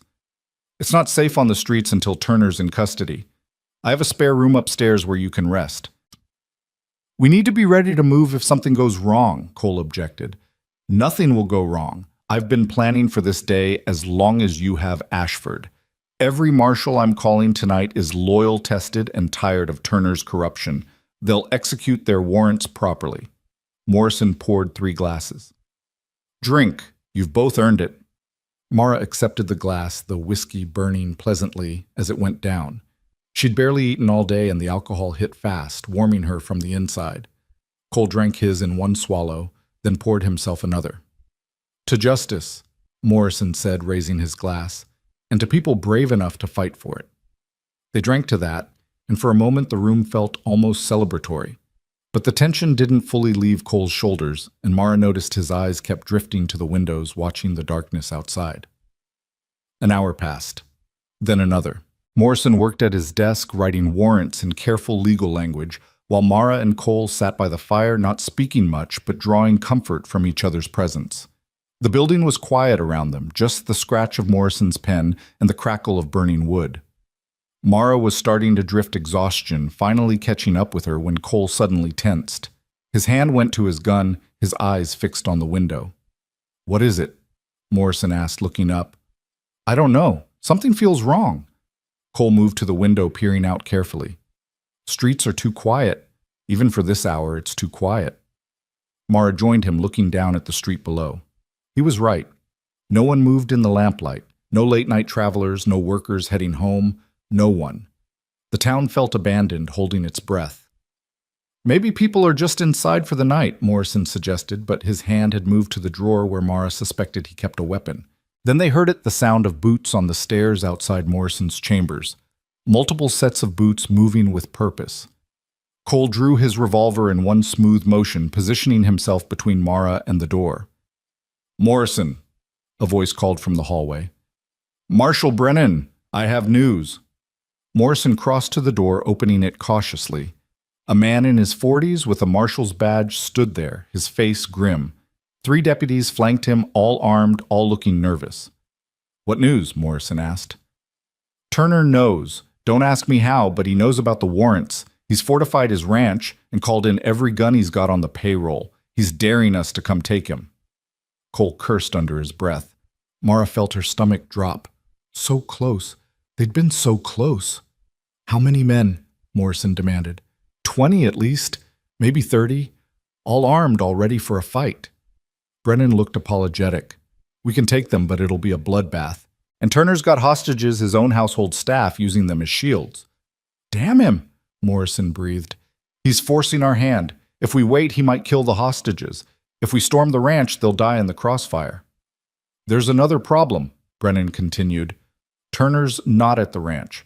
One of my informants says he's here in town holed up somewhere with his best guns. Says he's going to finish this tonight one way or another." The words had barely left Brennan's mouth when glass shattered. The window behind Morrison's desk exploded inward, and a bullet took the lamp off his desk. Everyone dove for cover as more shots rang out from the street below. "Down!" Cole shouted, pulling Mara behind the desk. "Stay down!" Morrison and the marshals had their weapons out now, returning fire toward the street. The room filled with gun smoke and the deafening crack of revolvers. Mara's ears rang, her heart hammering so hard she thought it might burst. Cole moved to the broken window, risking a quick look. 6 shooters across the street, maybe more in the alley. They've got us pinned.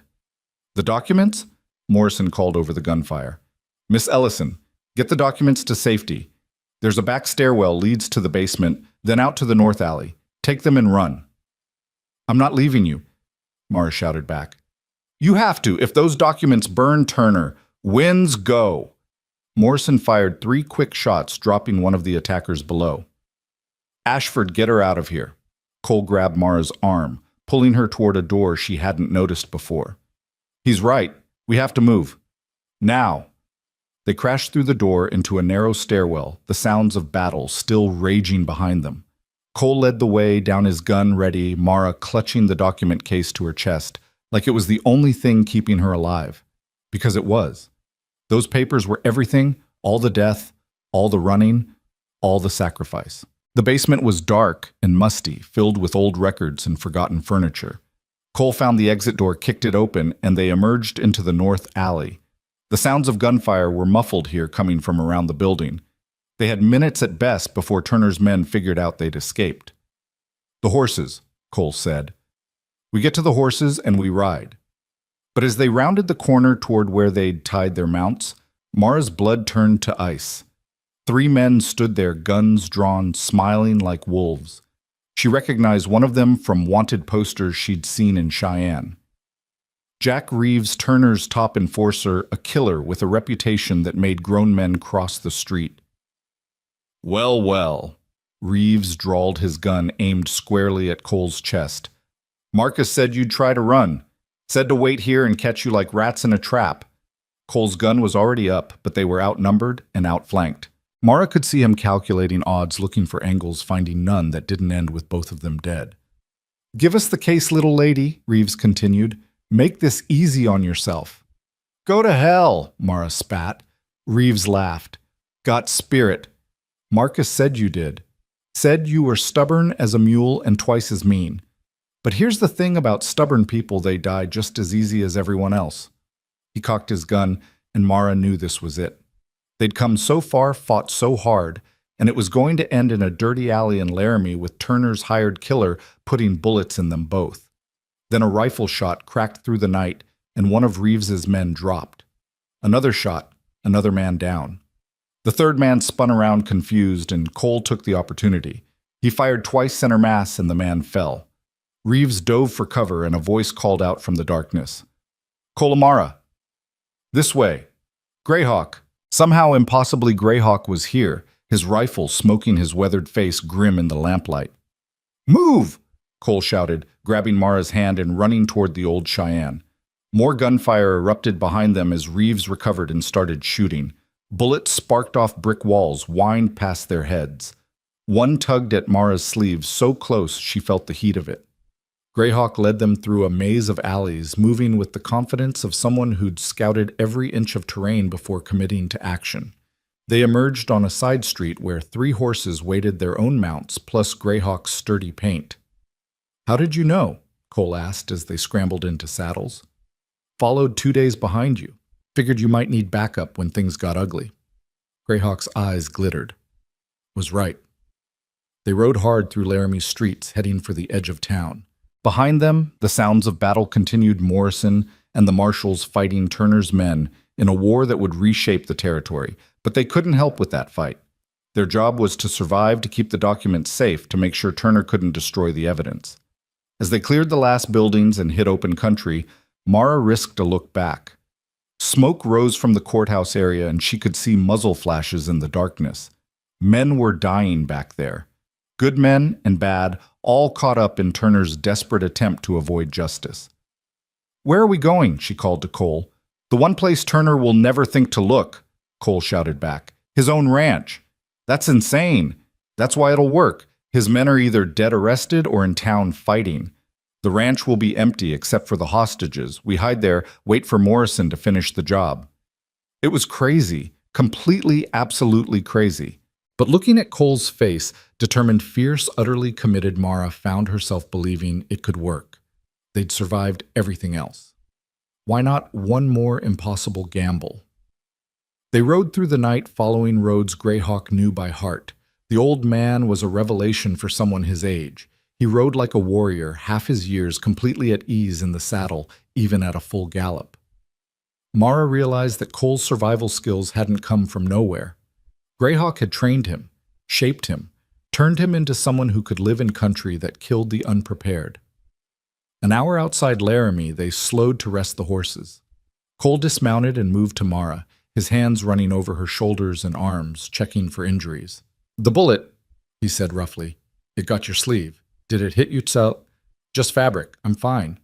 But she let him check anyway, needing his touch, needing the reassurance that they were both still alive. Too close, he muttered. Way too close. We're still here. Still fighting. She caught his face in her hands. And we're going to finish this. Together. He kissed her hard, desperate, a kiss that tasted of fear and relief and determination all mixed together. When they pulled apart, Greyhawk was pointedly looking at the horizon. Young people, he muttered, always letting feelings interfere with survival. In my day, we waited until after the battle for kissing. In your day, dinosaurs roamed the earth, Cole shot back. But he was smiling. They remounted and continued toward Turner's ranch, arriving just as false dawn began to lighten the eastern sky. The property was exactly as Cole had described to Mara during their journey, a sprawling ranch house, several outbuildings, corrals empty of horses, and eerily, dangerously quiet. Could be a trap, Greyhawk observed. Could be. Or Turner really did pull everyone into town for the fight. Cole studied the layout carefully. We go in quiet. Check the house first. If there are hostages, we free them. Then we find a place to hide until Morrison sends word. They approached on foot, leaving the horses hidden in a grove of cottonwoods. The house loomed before them dark, except for a single lamp burning in a downstairs window. Cole tried the front door unlocked. He exchanged glances with Greyhawk and Mara, then pushed it open. The interior was lavish in the way of men who had more money than taste. Expensive furniture, thick carpets, paintings that probably cost more than most families made in a year. But it was the silence that struck Mara most. A house this size should have servants, should have noise and life. Instead, it felt abandoned, like everyone had fled. They found the hostages in the kitchen, 3 women and 1 old man tied to chairs, terrified. Cole quickly cut them free while Mara kept watch at the door. "Where's Turner?" Cole demanded of the old man. "Where's the rest of his men?" Gone to town, every last one, the man said, rubbing his wrists where the ropes had chafed. Left us here tied up in case the law came. Said they'd be back by morning, said they'd show the law what happens to people who cross Marcus Turner. You're safe now, Mara assured them. The law's dealing with Turner in town. You should get as far from here as possible. The women needed no further encouragement. They fled into the pre-dawn darkness, taking the old man with them. Within moments, the house was truly empty, except for Cole, Mara, and Greyhawk. Now what? Mara asked. Now we wait, Cole said. If Morrison wins in town, he'll send marshals here to secure the property. If Turner wins... He didn't finish that sentence. They moved to an upstairs bedroom with windows overlooking both approaches to the house. Greyhawk took first watch, while Cole and Mara sat together on the floor, backs against the wall, listening to their own breathing. I'm sorry, Cole said quietly. For what? For getting you into this. For not having a better plan. For... Mara stopped him with a finger on his lips. Don't apologize for giving me the only chance I had at survival. Don't apologize for fighting beside me. She leaned her head on his shoulder. I chose this, Cole. Every step of the way, I chose it. And I'd choose it again. He wrapped his arm around her, pulling her close.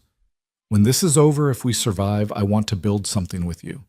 I don't know what exactly. A homestead, a life, a future. Something good and clean that Turner can't touch. I want that too. Mara closed her eyes, letting herself imagine it. A house in beautiful country. Honest work. Maybe children someday running free under wide skies. Peace after so much violence. I want all of it. Then we make it happen. We survive today and we build tomorrow. Deal.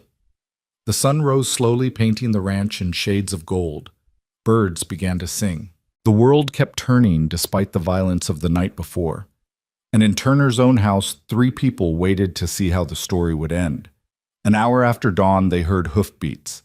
Multiple riders approaching fast. Cole and Greyhawk positioned themselves at windows, rifles ready. Mara checked her revolver, making sure it was loaded and ready to fire.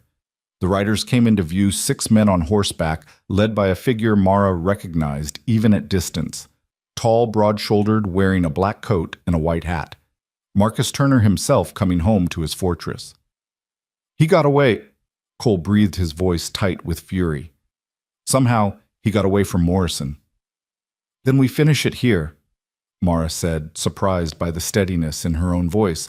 Right here, right now. Turner and his men dismounted in the yard, spreading out in a tactical formation that spoke of military training. These weren't just hired thugs anymore. These were Turner's elite, the men he trusted with his life. Ashford, Turner's voice boomed across the yard. I know you're in there. Come out and face me like a man. Cole's jaw clenched, but he didn't respond. I've got men surrounding the house, Turner continued. You're trapped. Give me the woman and the documents, and I'll let you live. You have my word. Your word means nothing, Cole shouted back. You murdered my family, burned them alive. Business, Turner called back as casually as if discussing the weather. Nothing personal. You were in the way of progress. Mara watched Cole struggle with himself, watched rage and grief war across his face. She put her hand on his arm, grounding him. Don't give him what he wants, she said quietly. Don't give him the satisfaction of seeing you break. Cole took a shuddering breath, then another. When he spoke again, his voice was ice cold and absolutely controlled. You're not leaving this ranch alive. Turner Morrison's got warrants. The marshals are coming. Your empire is finished. My empire will outlive us all.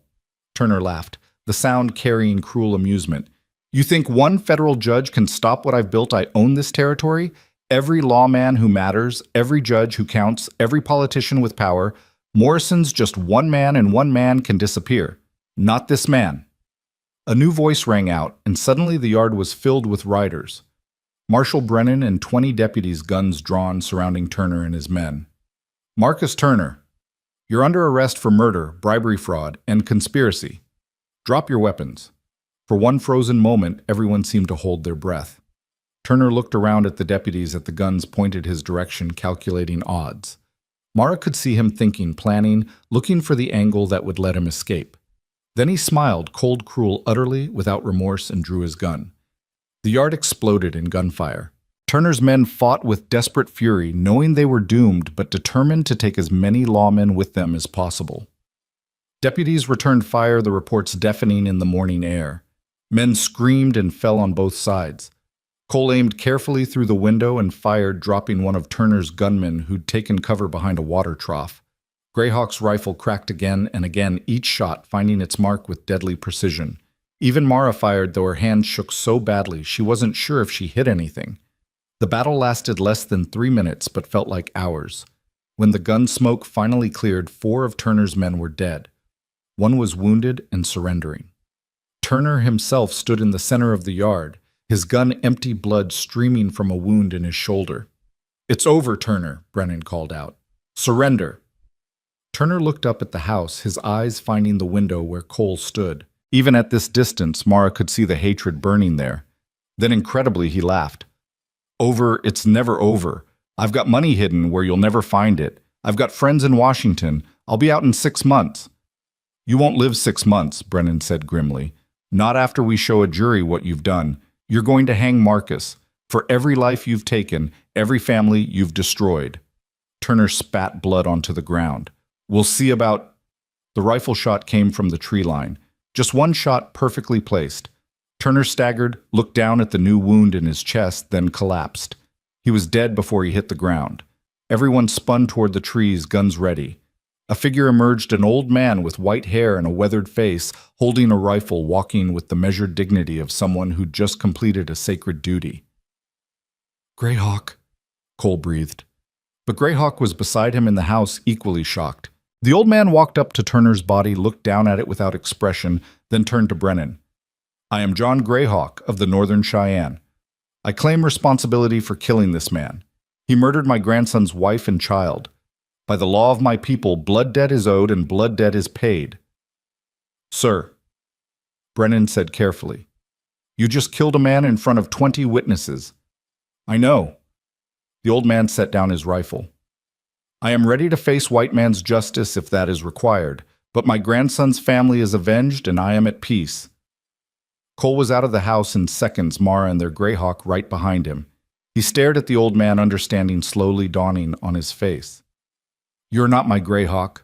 You're his brother." "I am Walks Far," the old man confirmed. "Your teacher is my younger brother. When he told me of your pain of the debt owed by this evil man, I made a vow. That vow is now fulfilled." Brennan looked between Cole, the 2 Greyhawks, and Turner's body. Then he sighed deeply and holstered his gun. "You know what I didn't see who fired that shot? Did any of you men see who fired it?" The deputies all shook their heads. Not one of them had seen anything. "Must have been one of Turner's own men," Brennan continued. "Shooting wild during the battle. Accidental death during the commission of a crime." He looked at Walks Far. "You should probably leave, old man, before I remember you were here." Walks Far nodded gravely. "You are a good man. May your path be long and honored." Then he turned and walked back toward the trees, disappearing as quietly as he'd come. Cole stood staring at Turner's body, his face unreadable. Mara moved to his side, taking his hand. "It's over," she said softly. "He's gone. He can't hurt anyone else." "I wanted to be the one," Cole said, his voice rough. "Wanted to pull the trigger myself."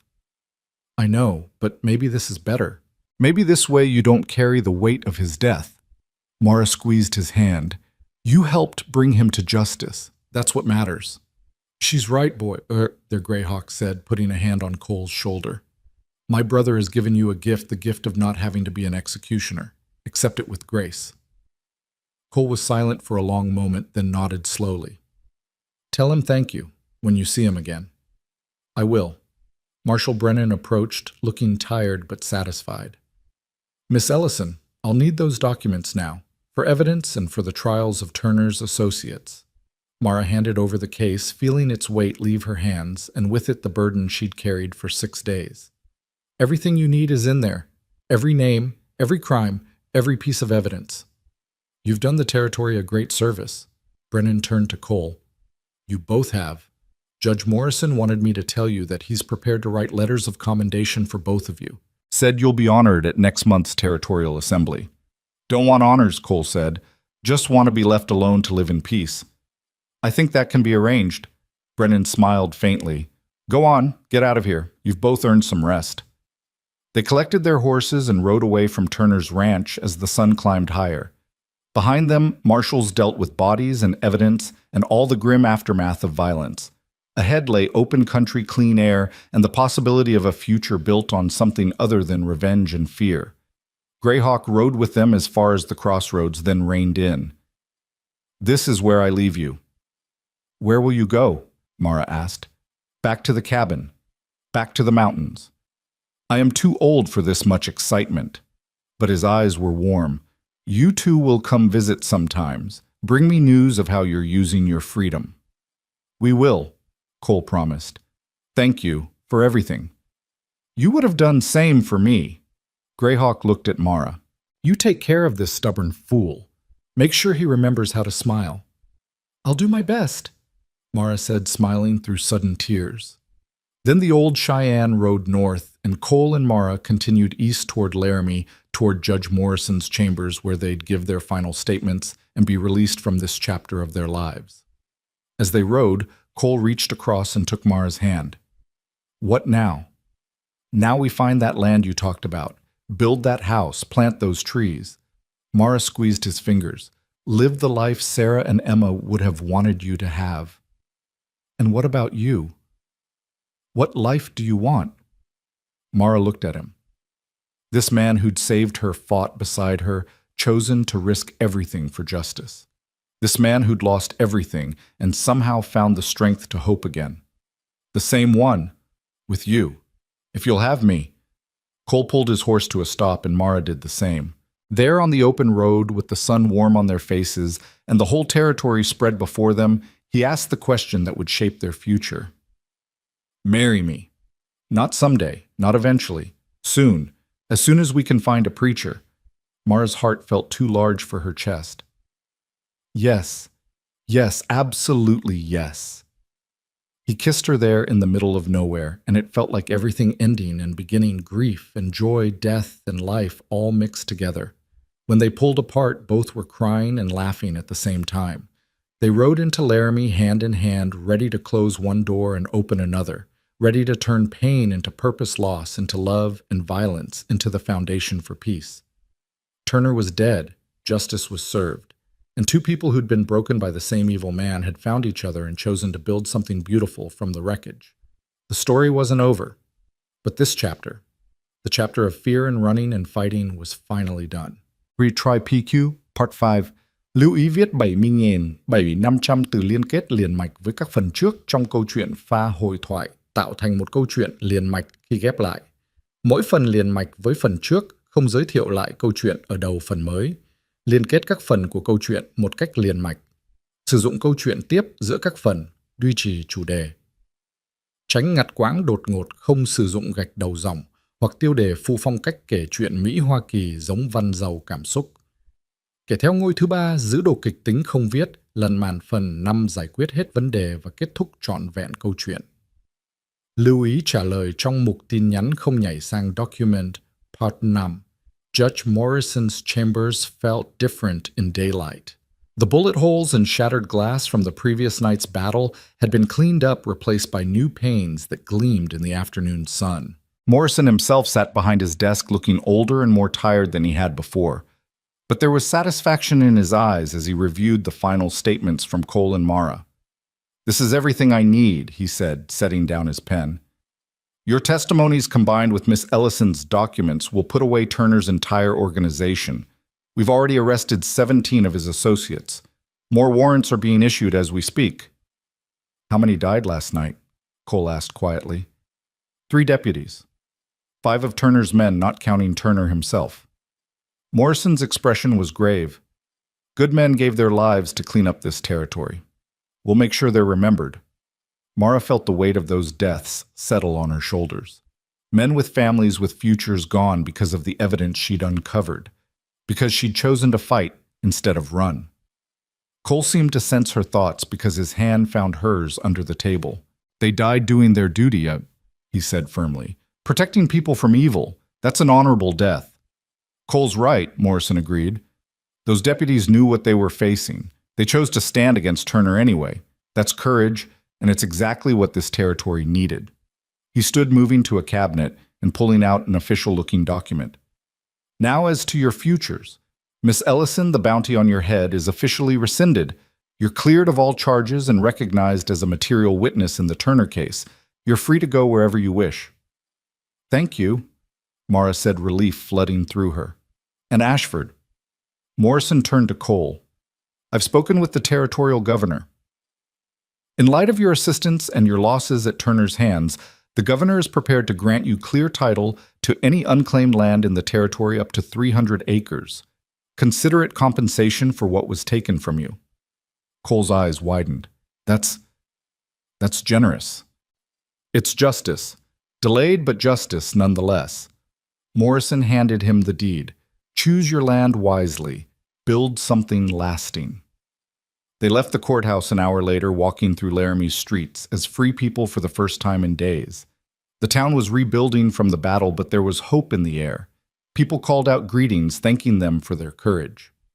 One old woman pressed a jar of preserves into Mara's hands, tears streaming down her face. My son was going to testify against Turner last year, she said. They found him in the river before he could. Thank you for finishing what he started. Mara hugged her, unable to find words adequate to the moment. How many stories like this were there? How many families had Turner destroyed? The scope of his evil was staggering. That evening they found a preacher, a circuit rider named Reverend Walsh, who was passing through town on his way to settlements further west. He was a jovial man with kind eyes and a tendency to quote scripture at unexpected moments. You want to be married tonight? He asked, looking between Cole and Mara with barely concealed delight. Not tomorrow, not next week, but tonight. We've already waited too long, Cole said simply, his hand tight on Mara's. Nearly died a dozen times over the past week. Don't want to waste another day. Walsh laughed, a sound like rolling thunder. Well, when you put it that way, how can I refuse? Do you have witnesses? I'll stand witness, came a familiar voice. They turned to find Greyhawk dismounting from his horse, looking rumpled from hard riding. Couldn't let you do this without me. Rode through the night to get here. Cole embraced the old Cheyenne, his throat working with emotion. You didn't have to. Yes, I did. Sarah and Emma would want someone who loved them to be here for this. Greyhawk held Cole at arm's length, studying him. You look different, lighter somehow. I feel different. Cole glanced at Mara, and the look in his eyes made her heart skip. Like I can finally breathe again. They were married in the small church at the edge of town as the sun set, painting the windows in shades of amber and rose. Mara wore a simple dress, bought from the general store, cream-colored calico with blue flowers that reminded her of mountain meadows. Cole had cleaned up, shaved, put on a new shirt that made his eyes look impossibly blue. Greyhawk stood beside Cole, silent and dignified. Marshal Brennan had come as well, along with a few of his deputies who'd survived the battle. Judge Morrison sat in the front pew, his presence a reminder that justice and new beginnings often walked hand in hand. Reverend Walsh kept the ceremony simple and heartfelt.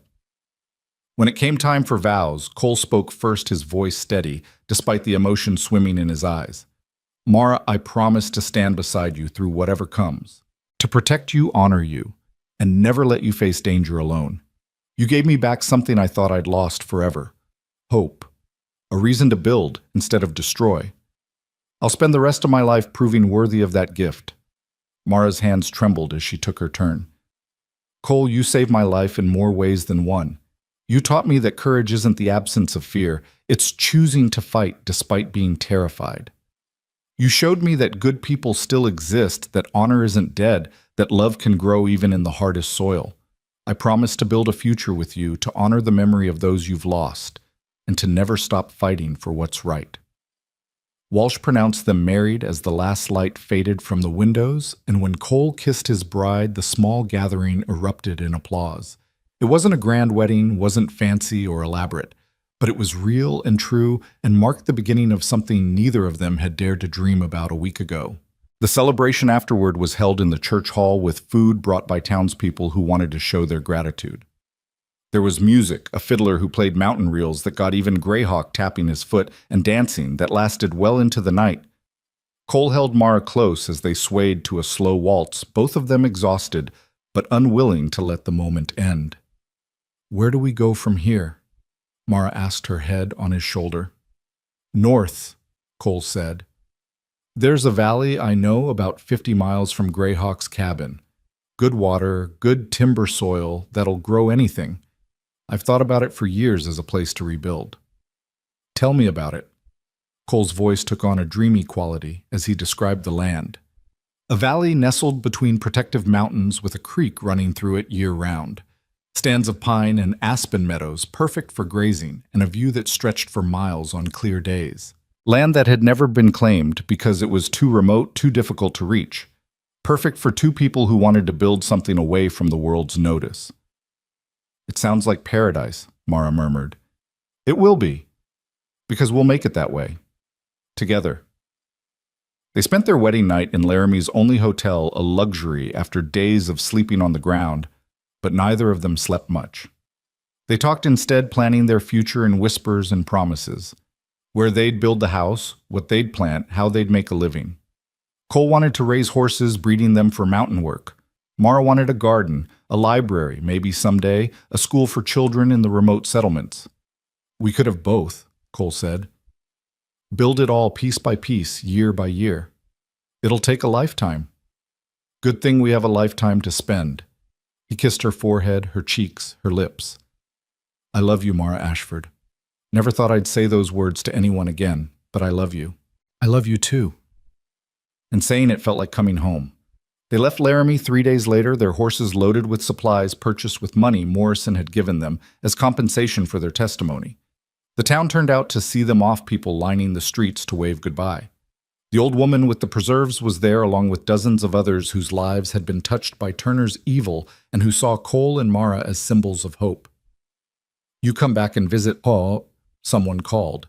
"We will," Mara promised, knowing it was true. This town had been where their fight ended and their life together began. They'd always feel connected to it. Greyhawk rode with them, leading the way to the valley Cole had described. The journey took 4 days through beautiful country that grew more remote with each mile. They passed through forests untouched by axes, crossed streams so clear you could count pebbles on the bottom, and camped under stars so bright they seemed close enough to touch. On the evening of the 4th day, they crested a ridge, and there it was, the valley spread before them like a painting of Eden. Everything Cole had described, and more. The creek sparkled in the late afternoon sun. The meadows were thick with wildflowers, and the mountains stood guard on all sides like ancient sentinels. "This is it," Cole breathed. "This is home." They rode down into the valley as the sun set, and Mara felt something settle in her chest, a sense of rightness, of belonging that she'd never experienced before. This land was theirs now. This future was theirs to build. That night they made camp beside the creek, and Greyhawk performed a blessing in Cheyenne, asking the spirits of the land to watch over this place and the people who would live here. Then he shared a pipe with Cole, the two of them sitting in companionable silence, while Mara watched the stars emerge. "I'll come back in the spring," Greyhawk said eventually. "Help you build the house properly, show you where the good timber is, how to read the land for water and weather." "You don't have to," Cole said. "I know, but I want to." Greyhawk looked at Mara, then back at Cole. "You're not alone anymore, boy. Neither of you are. You have each other, and you have me, and you have a future worth fighting for. That's more than most people ever get." "It's more than I ever expected," Cole admitted. "After I lost Sarah and Emma, I thought my life was over. Thought I was just marking time until I died or got killed doing something stupid. But then a stubborn woman tried to steal your horse," Greyhawk said with a rare smile. "Best thing that ever happened to me." Cole reached for Mara's hand, pulling her close. "Second best thing after Sarah. And I think Sarah would approve." "She would," Greyhawk confirmed. "She'd want you happy, want you building again. This valley, this woman, this life, it's what she'd pray for if she could." They spent a week exploring the valley, marking out where the house would go, where the barn and corrals would be built, where Mara's garden would flourish. They found a spot halfway up the northern slope where the view was spectacular and the land was level enough for building. From there they could see the entire valley spread before them, their kingdom, their sanctuary, their future. Cole began felling timber while Mara and Greyhawk cleared the building site. The work was hard, physical, exhausting, but it felt good. Honest labor building towards something lasting. Each tree that fell, each stone they moved, each nail they drove was an act of defiance against everything Turner had represented. He'd destroyed to take. They were building to give. By the time winter threatened, they had the house framed and the roof on. It wasn't finished, far from it, but it was shelter enough. 4 rooms, a stone fireplace, windows that looked out over the valley. Simple but solid, built to last generations. On the night they moved into the unfinished house, Cole made a fire in the new fireplace, and they sat watching the flames dance while wind howled outside. The house creaked and settled around them, finding its bones. "Sarah would have loved this place," Cole said quietly. "She always wanted to build something from nothing, create something beautiful in wild country." "Tell me more about her," Mara said. "I want to know, want to understand who she was." So Cole talked, and this time it didn't hurt quite so much. He told stories of Sarah's fierce independence, her quick wit, her determination to make the homestead succeed. He spoke of Emma's laugh, her love of flowers, the way she'd follow him around asking endless questions about horses and stars and why the sky was blue. "They were my whole world," he finished, "and when they died, I thought my world ended too. But it didn't. It just changed. Became something different, but still worth living. Because of Greyhawk. Partly. He kept me sane those first months, but also because somewhere deep down I knew Sarah wouldn't want me to give up. She'd want me to keep going, keep building, keep choosing life over death." Cole turned to Mara. "And then you showed up bleeding and desperate and trying to steal my horse, and something shifted. Like the universe saying, 'Okay, you've grieved long enough. Time to live again.'" "I'm glad I tried to steal your horse," Mara said. "Me too." He pulled her close, kissing the top of her head. "Best attempted horse theft in history." They laughed, the sound echoing in the empty house, filling it with the first of what would be countless moments of joy in this place they were building together. Winter came hard that year, but they were ready. The house stayed warm, their supplies lasted, and they spent long evenings by the fire, planning the spring planting, designing the barn, arguing good-naturedly about whether to raise cattle or stick with horses. "Horses," Cole insisted. "I know horses." "But cattle provide meat and dairy," Mara countered. "We could do both. You just want an excuse to name them. I would never name livestock we're going to eat. You named all 3 of our chickens. That's different. Chickens are small." These silly arguments felt precious normal, like the life they'd both dreamed of but thought they'd never have. They were building not just a house, but a home. Not just surviving, but thriving. Greyhawk came and went through the winter, bringing news from the outside world. Turner's organization had collapsed completely, with over 40 people arrested and tried. Most were in prison now, their ill-gotten gains seized and distributed to their victims. Judge Morrison had been promoted to Territorial Chief Justice, and Marshal Brennan was being considered for Territorial Marshal. The territory was healing slowly but surely. "People ask about you, Zhao," Greyhawk told them during one visit. "Want to know where you went if you're well."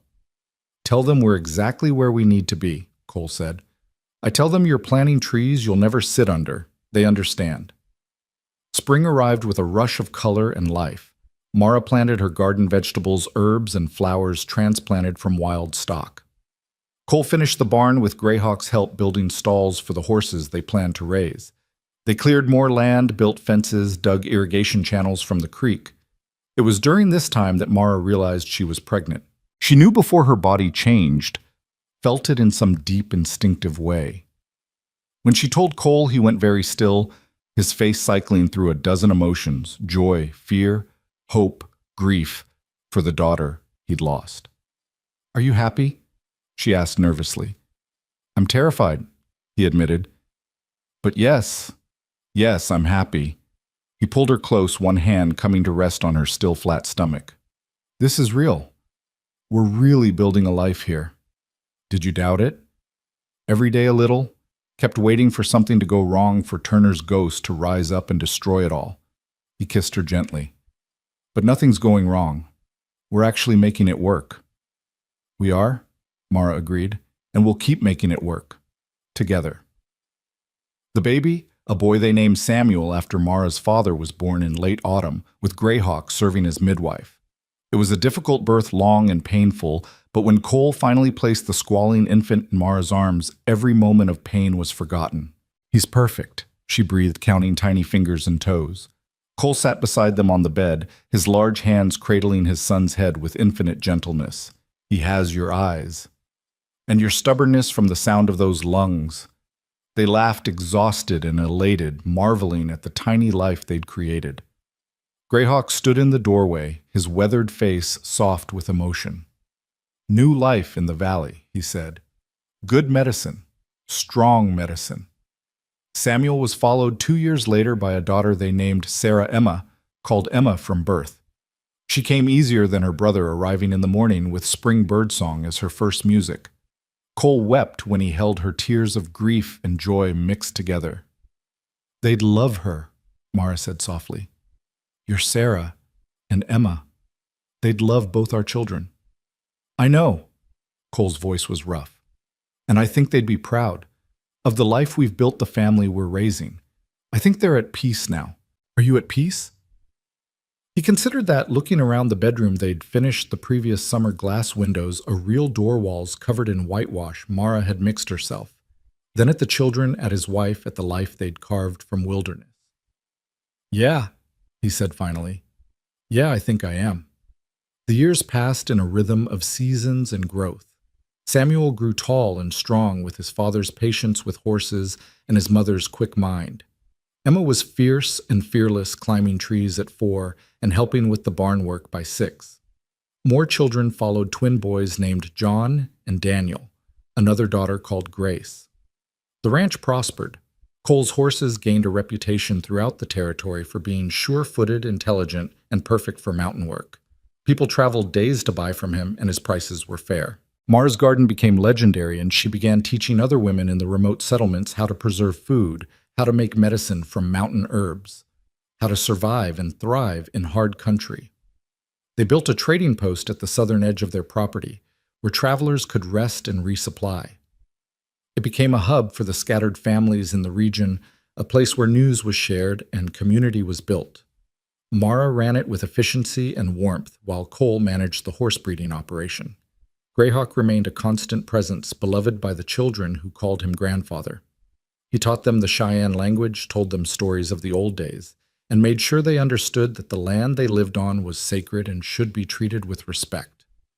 You're raising them right, he told Cole one evening as they watched the children play by the creek.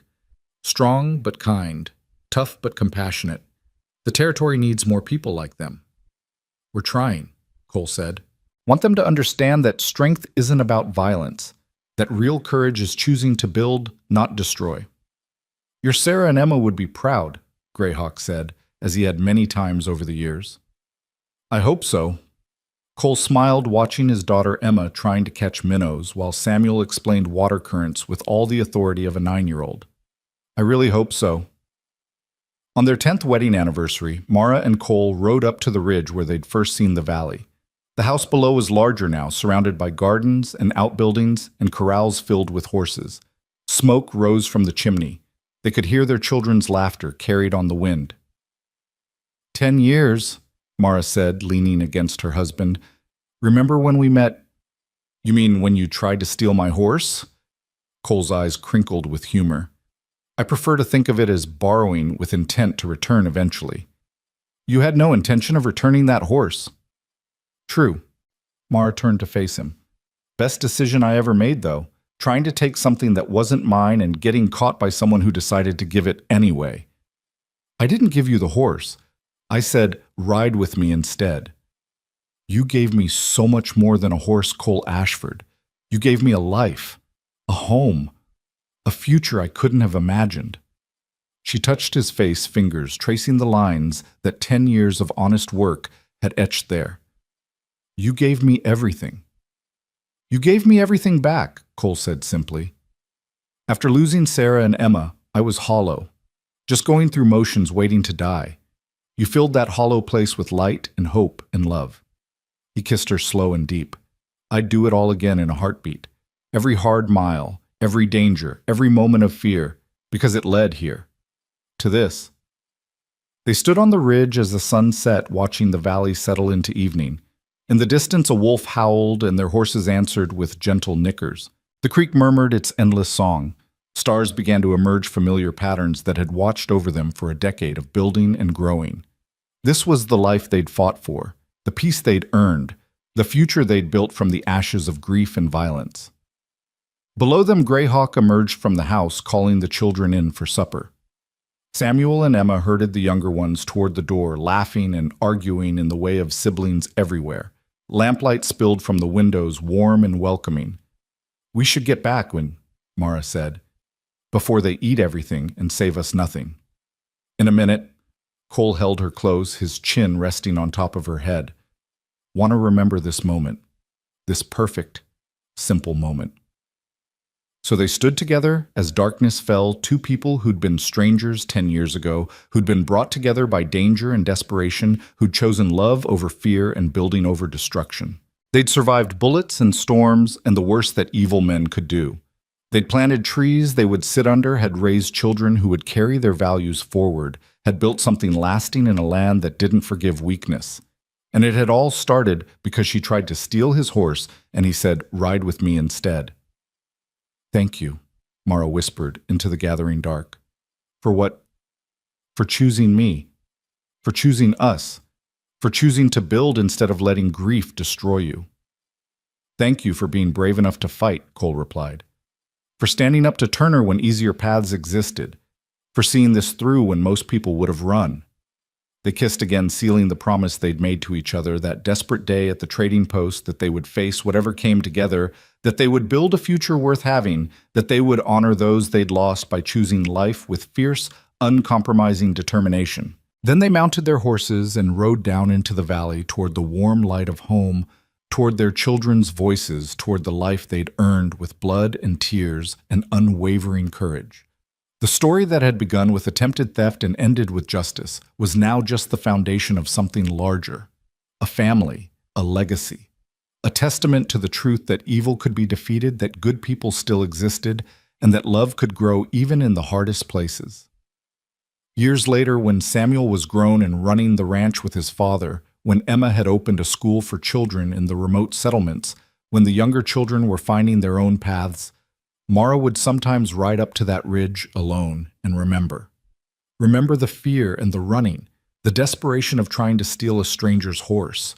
The moment Cole stepped out of that trading post and changed everything. She'd remember the mountains and the storms, the bullets and the blood, the moment Turner fell and justice was finally served. But mostly she'd remember Cole's hand in hers, steady and sure, pulling her forward when she wanted to give up. And she'd remember Greyhawk's blessing on their wedding night. "You're not alone anymore. You have each other, and you have a future worth fighting for." They'd fought for that future. They'd built it with their own hands, and it had been worth every hardship, every sacrifice, every moment of fear. Because in the end, love had proven stronger than hate. Hope had proven stronger than despair. And two broken people had proven that healing was possible, that second chances existed, and that the best futures were the ones you built yourself one choice at a time. The valley kept their secrets and celebrated their triumphs. The mountains stood guard over the life they'd created. And the wind carried their story across the territory, a tale of courage and justice, of love, found in desperate circumstances, of two people who'd faced down evil and won. It was the story of a woman who tried to steal a horse and a man who said, "Ride with me instead." And they rode together for the rest of their days, building a legacy that would outlast them both, planting trees whose shade would comfort generations yet unborn, proving that even in the hardest country, even against the darkest evil, goodness could prevail. Their children would tell the story to their own children, and those children to theirs, until it became legend, the tale of how grandmother Mara brought down the tyrant Turner, how grandfather Cole found love again after tragedy. How together they built something beautiful in wild country. But for Mara and Cole, it was never legend. It was just their life. The one they'd chosen, the one they'd fought for, the one they'd built together. And as the years turned to decades and their hair went gray and their hands grew gnarled with age, they never forgot that first moment. That choice at a dusty trading post when everything could have gone differently. She tried to steal his horse. He said, "Ride with me instead." And they rode together toward justice, toward love, toward a future neither could have imagined but both had desperately needed. It was enough, more than enough. It was everything.